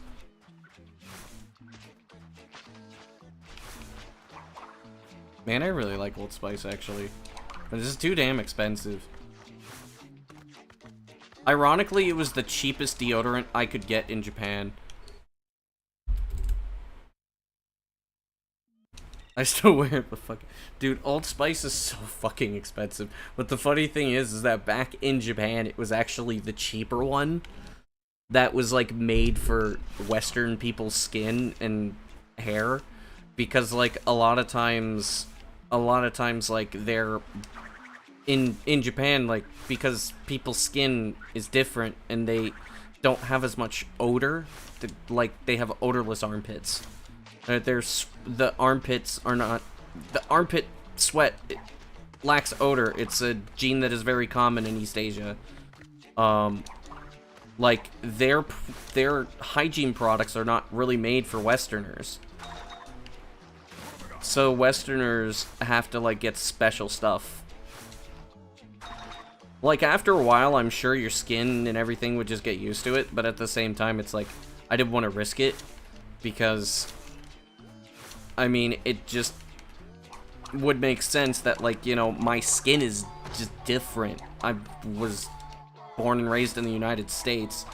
Japan has a completely different environment, so of course, the people that live there, their skin is just different. So we just naturally smell like ass, and they don't. Yeah. Basically. I mean, their sweat does have an odor, but it's not like ours. It doesn't stink like ours. There are some, like, so the gene is prevalent, I think, in like 75 to 80% of the East Asian population, but in ours, it's like 2%. It's very tiny. And you know, so like, the gene has like two different things. Why does that happen? Dunno. But the gene is expressed in two ways. One is hard earwax. So if your earwax is very hard, then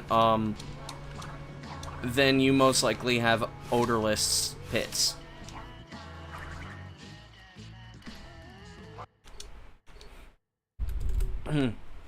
Like, depending on like your heritage, you will have different traits show up, which is very interesting. Like, for example, a lot of people who are of Asian or African descent tend to also retain a lot of the youth in their faces. But this doesn't happen nearly as much for, say, like, white people. it does happen.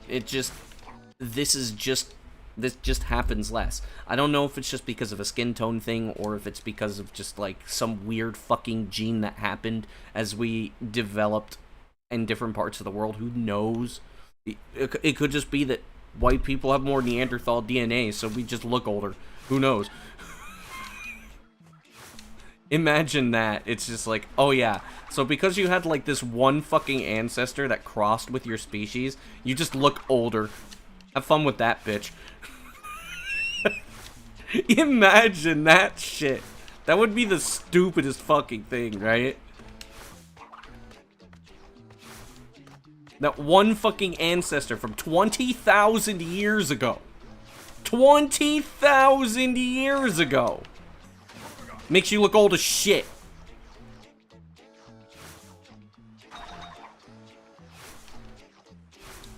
Because Brody looked like he was 100 when he was 30. Clear still solve that problem.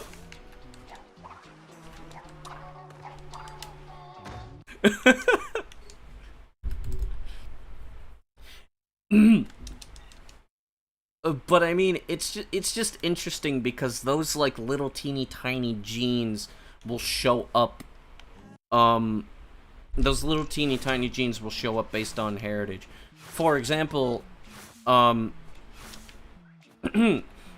lot of I think people of like Latin American descent just have insane levels of spice tolerance just because of how much their food culture has spice.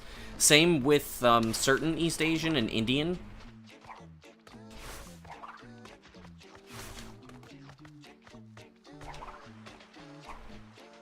"27, she looked like she was like 17, 18. Yeah.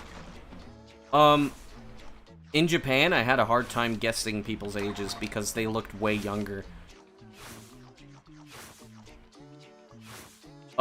People think I look like 22, 23 when I'm 29. And I don't know, because like my dad has the same like thing. My dad didn't really look that old until recently because his I mean, he went bald and his hair has just started graying. But like, I mean, and I know my great-grandmother was Native American. I don't know if that's the reason why I look younger than I am. I know that it does affect my skin because I do not burn very easily, but I tan very, very easily. Like, dude, when I came back from Japan, like, I looked like I was fucking toasted. Like, I just walked out of the fucking microwave. I looked like I walked out of the fucking microwave when I came back, and then you just look at, like, say, like, the inside of my arm. Japan was hot. Oh, yeah. Japan's sun has, like, the UV radiation there is really bad. And, I mean, it's also really hot. Like, it was consistently 120 degrees and above. And then, at night it was like 100. It was disgusting how hot it was over there. And muggy. Like, 80% fucking degree heat. 80% humidity. 120 degree. Like, that was the heat index, not the base temperature. Base temperature was like 90, 95. But East Asian humidity just makes shit so hot.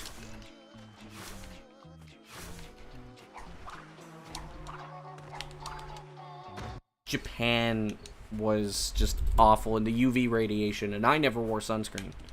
So, AC, 60? I usually had it set to 66.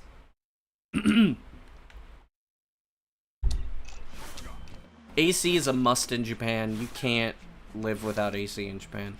It's like, you're fucked. You are hyper fucked if you don't have AC.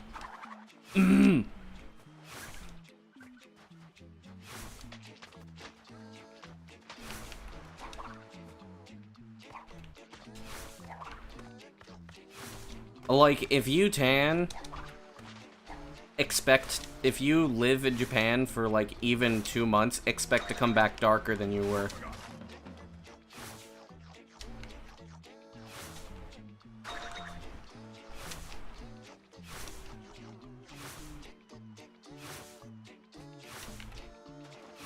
I got so dark.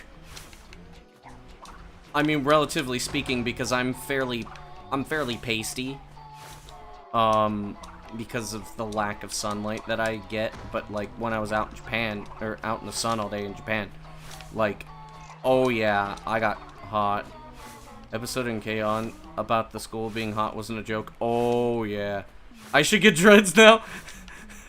You know, the funny thing is, be one of the nonchalant dark-skinned dreads. You know, the funny thing is that I can't do that because I'm also going bald. Fuck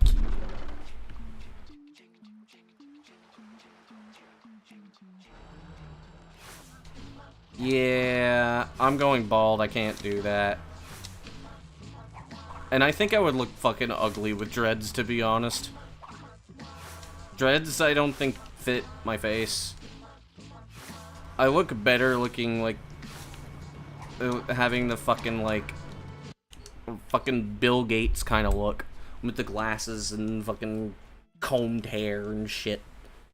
Basically like the nerd in his 30s or the geek in his 30s. Like that's basically my look.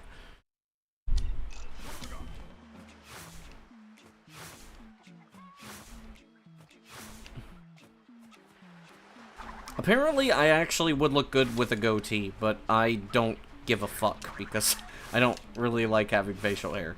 It just... I look better without it.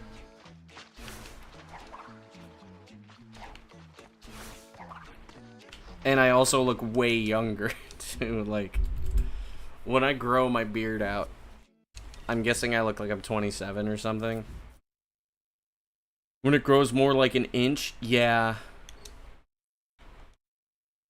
I'm lucky. My beard doesn't grow that fast.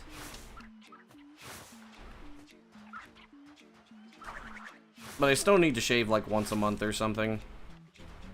Or it gets bad.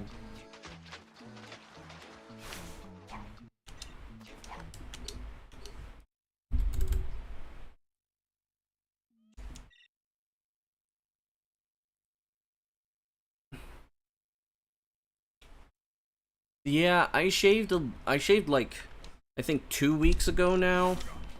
And I'm past the stubble stage, but it's like, it's not really coming back all that fast. Honestly though, I would love to just get it all removed. It's an annoyance. I don't like having it. Having a beard that grows fast can be annoying. Yeah, I would assume so. I mean, don't get me wrong, my beard grows, it just does not grow fast. And it might have been because I didn't really shave, I didn't shave until later on, even though I had like I had facial hair, I didn't shave for a while.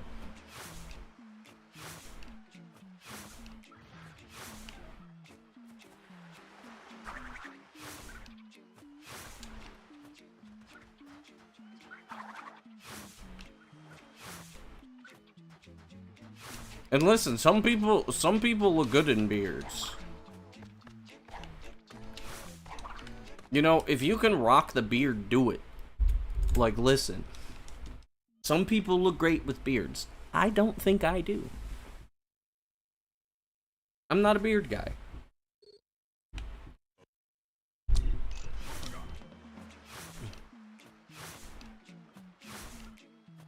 I also don't think I'm a bald guy, but I mean, it is what it is. If I go bald, I go bald. Now, I have some of my friends saying, like, oh, try these, like, hair solutions and all this shit. I'm just like, well, the thing is, like, I'm delaying the inevitable. It will happen. And I'm just spending so much money on a solution that is not permanent. Go to Turkey? Don't talk about food right now. I'm starving. I might go to Arby's today and get 2 for $6. Listen, Arby's has the fucking 2 for $6, right? You get 2 chicken sandwiches for $6. You can't fucking beat that deal. You get 2 of those, you get fucking fries. Hair transplant, that's also true. And also, next month, fucking Wendy's is selling Krabby Patties. What the fuck? Nah, listen. Arby's, like, listen, their burgers are mid. I don't like their fucking beef. But listen, their chicken sandwiches are pretty good. And their buffalo chicken wrap, don't knock that shit. It's good. It's actually pretty good. But I would not recommend their burgers. Their burgers kind of suck. Their burgers are pretty fucking mid. But nah, if you haven't had their chicken, definitely try it. It's pretty good. This dude eats Arby's.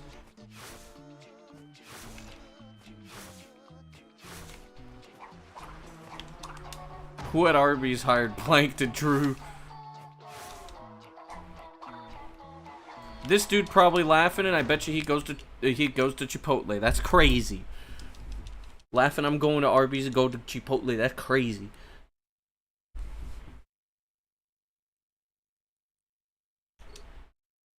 You never had Chipotle? Good. Hey, James. Thanks for the good luck. Alright, where do you go then? Bro's probably like, nah, Little Caesars. I'm too bougie for that shit. Nah. Zaxby's? We don't have Zaxby's. Funny you mention that, though. How the run's been? Not too bad, actually.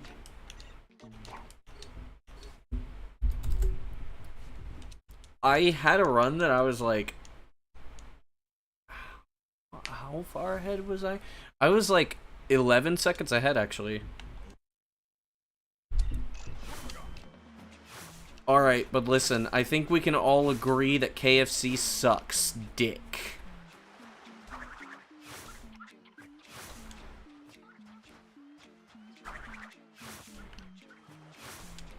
And I've tried Bojangles. Bojangles is pretty good. I haven't eaten at KFC in a decade. That's probably for the better.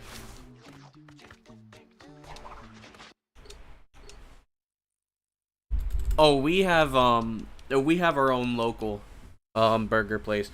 Like, Axel knows because he came up to visit me in the spring. And I took him to the local burger place, and he has... Axel, no!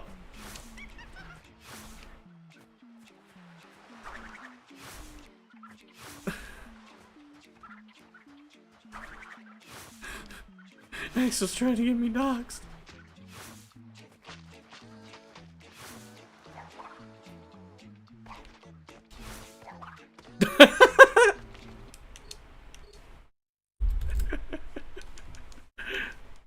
But nah, there's a burger place that Axel like, oh, that Axel like and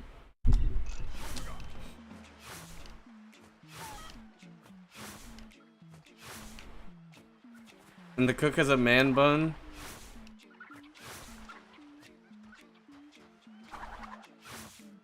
It's about to be overpriced and won't taste good. You know what? Probably true. But nah, listen, if your local Arby's does the fucking 2 for $6, so you get the fucking 2 chicken sandwiches for $6, shit, that's a good deal. Their milkshakes can be pretty good too, though. Shit's overloaded with sugar, though.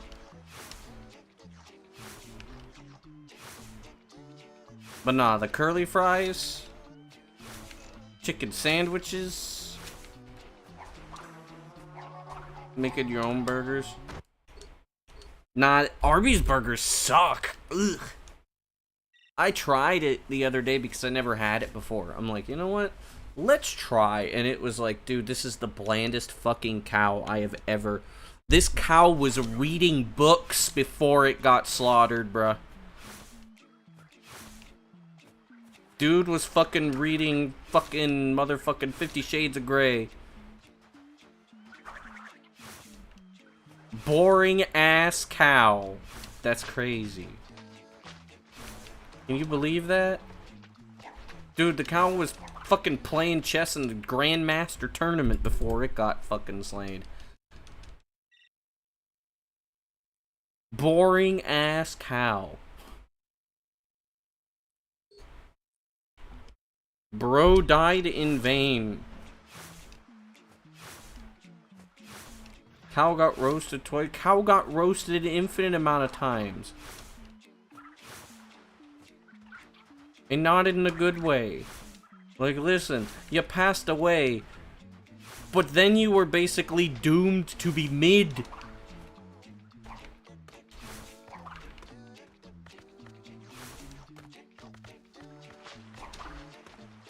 At least McDonald's tastes good, bruh.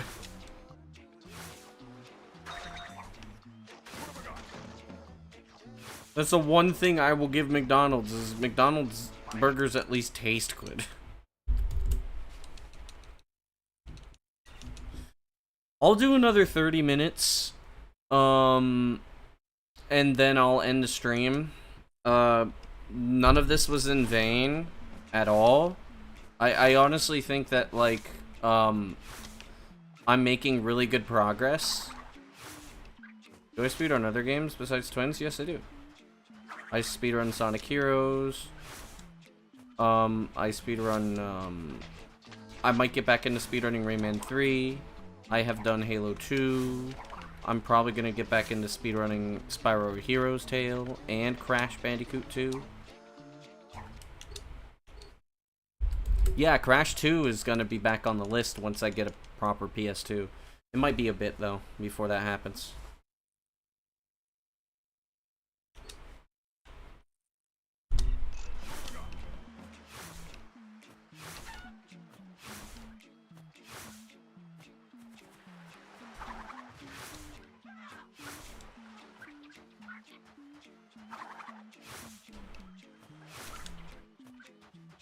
Yeah, I could have those.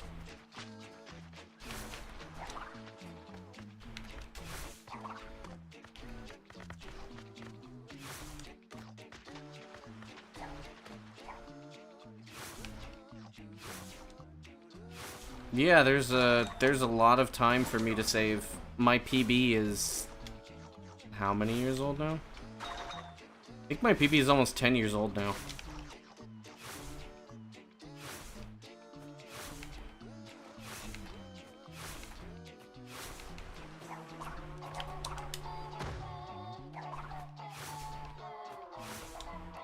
It used to be top 10.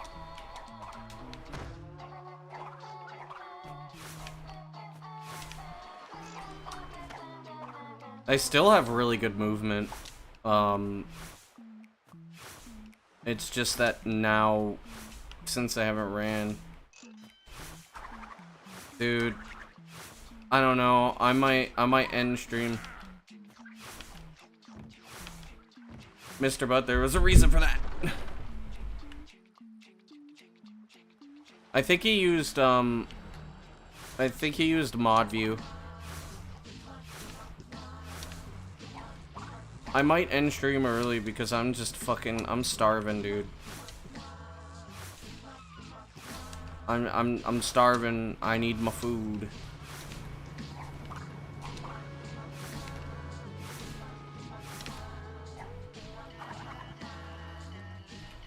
Yep, I have to delete the... Yeah, listen, man.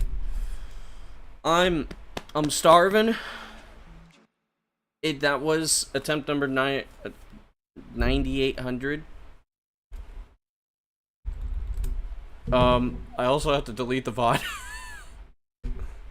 Not on Twitch, but on YouTube. Eating is indeed more important, Princess Rescuer Marquee. Yes. Eating is important. I'm gonna get that Arby's the 2 for $6. Hatake could suck my dick with his bougie ass Axebees, whatever. I have Dyslexia. Mark III, like the Sega console. Nice. Can't believe Zaxby's. Listen, I haven't had Zaxby's yet. But yeah, listen. Listen, alright, so we're gonna raid out, potentially. Change it from number 6158. Interesting. You delete it on YouTube too. I don't know if deleted message stay in VODs. I can double check. Should we raid Master Kirby? Bro is playing P5R. We could also raid listen, don't fucking knock the motherfucking listen, alright? Don't knock the fucking Arby's 2 for $6 chicken sandwiches, alright? That shit is goated. Also, yeah, we are raiding Funny Frenchman, who's running the limbless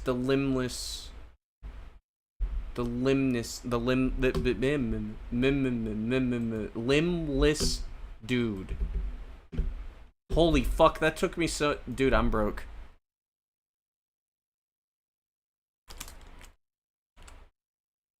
Yes, go get this guy some love. Here is my Discord if you want to join my Discord.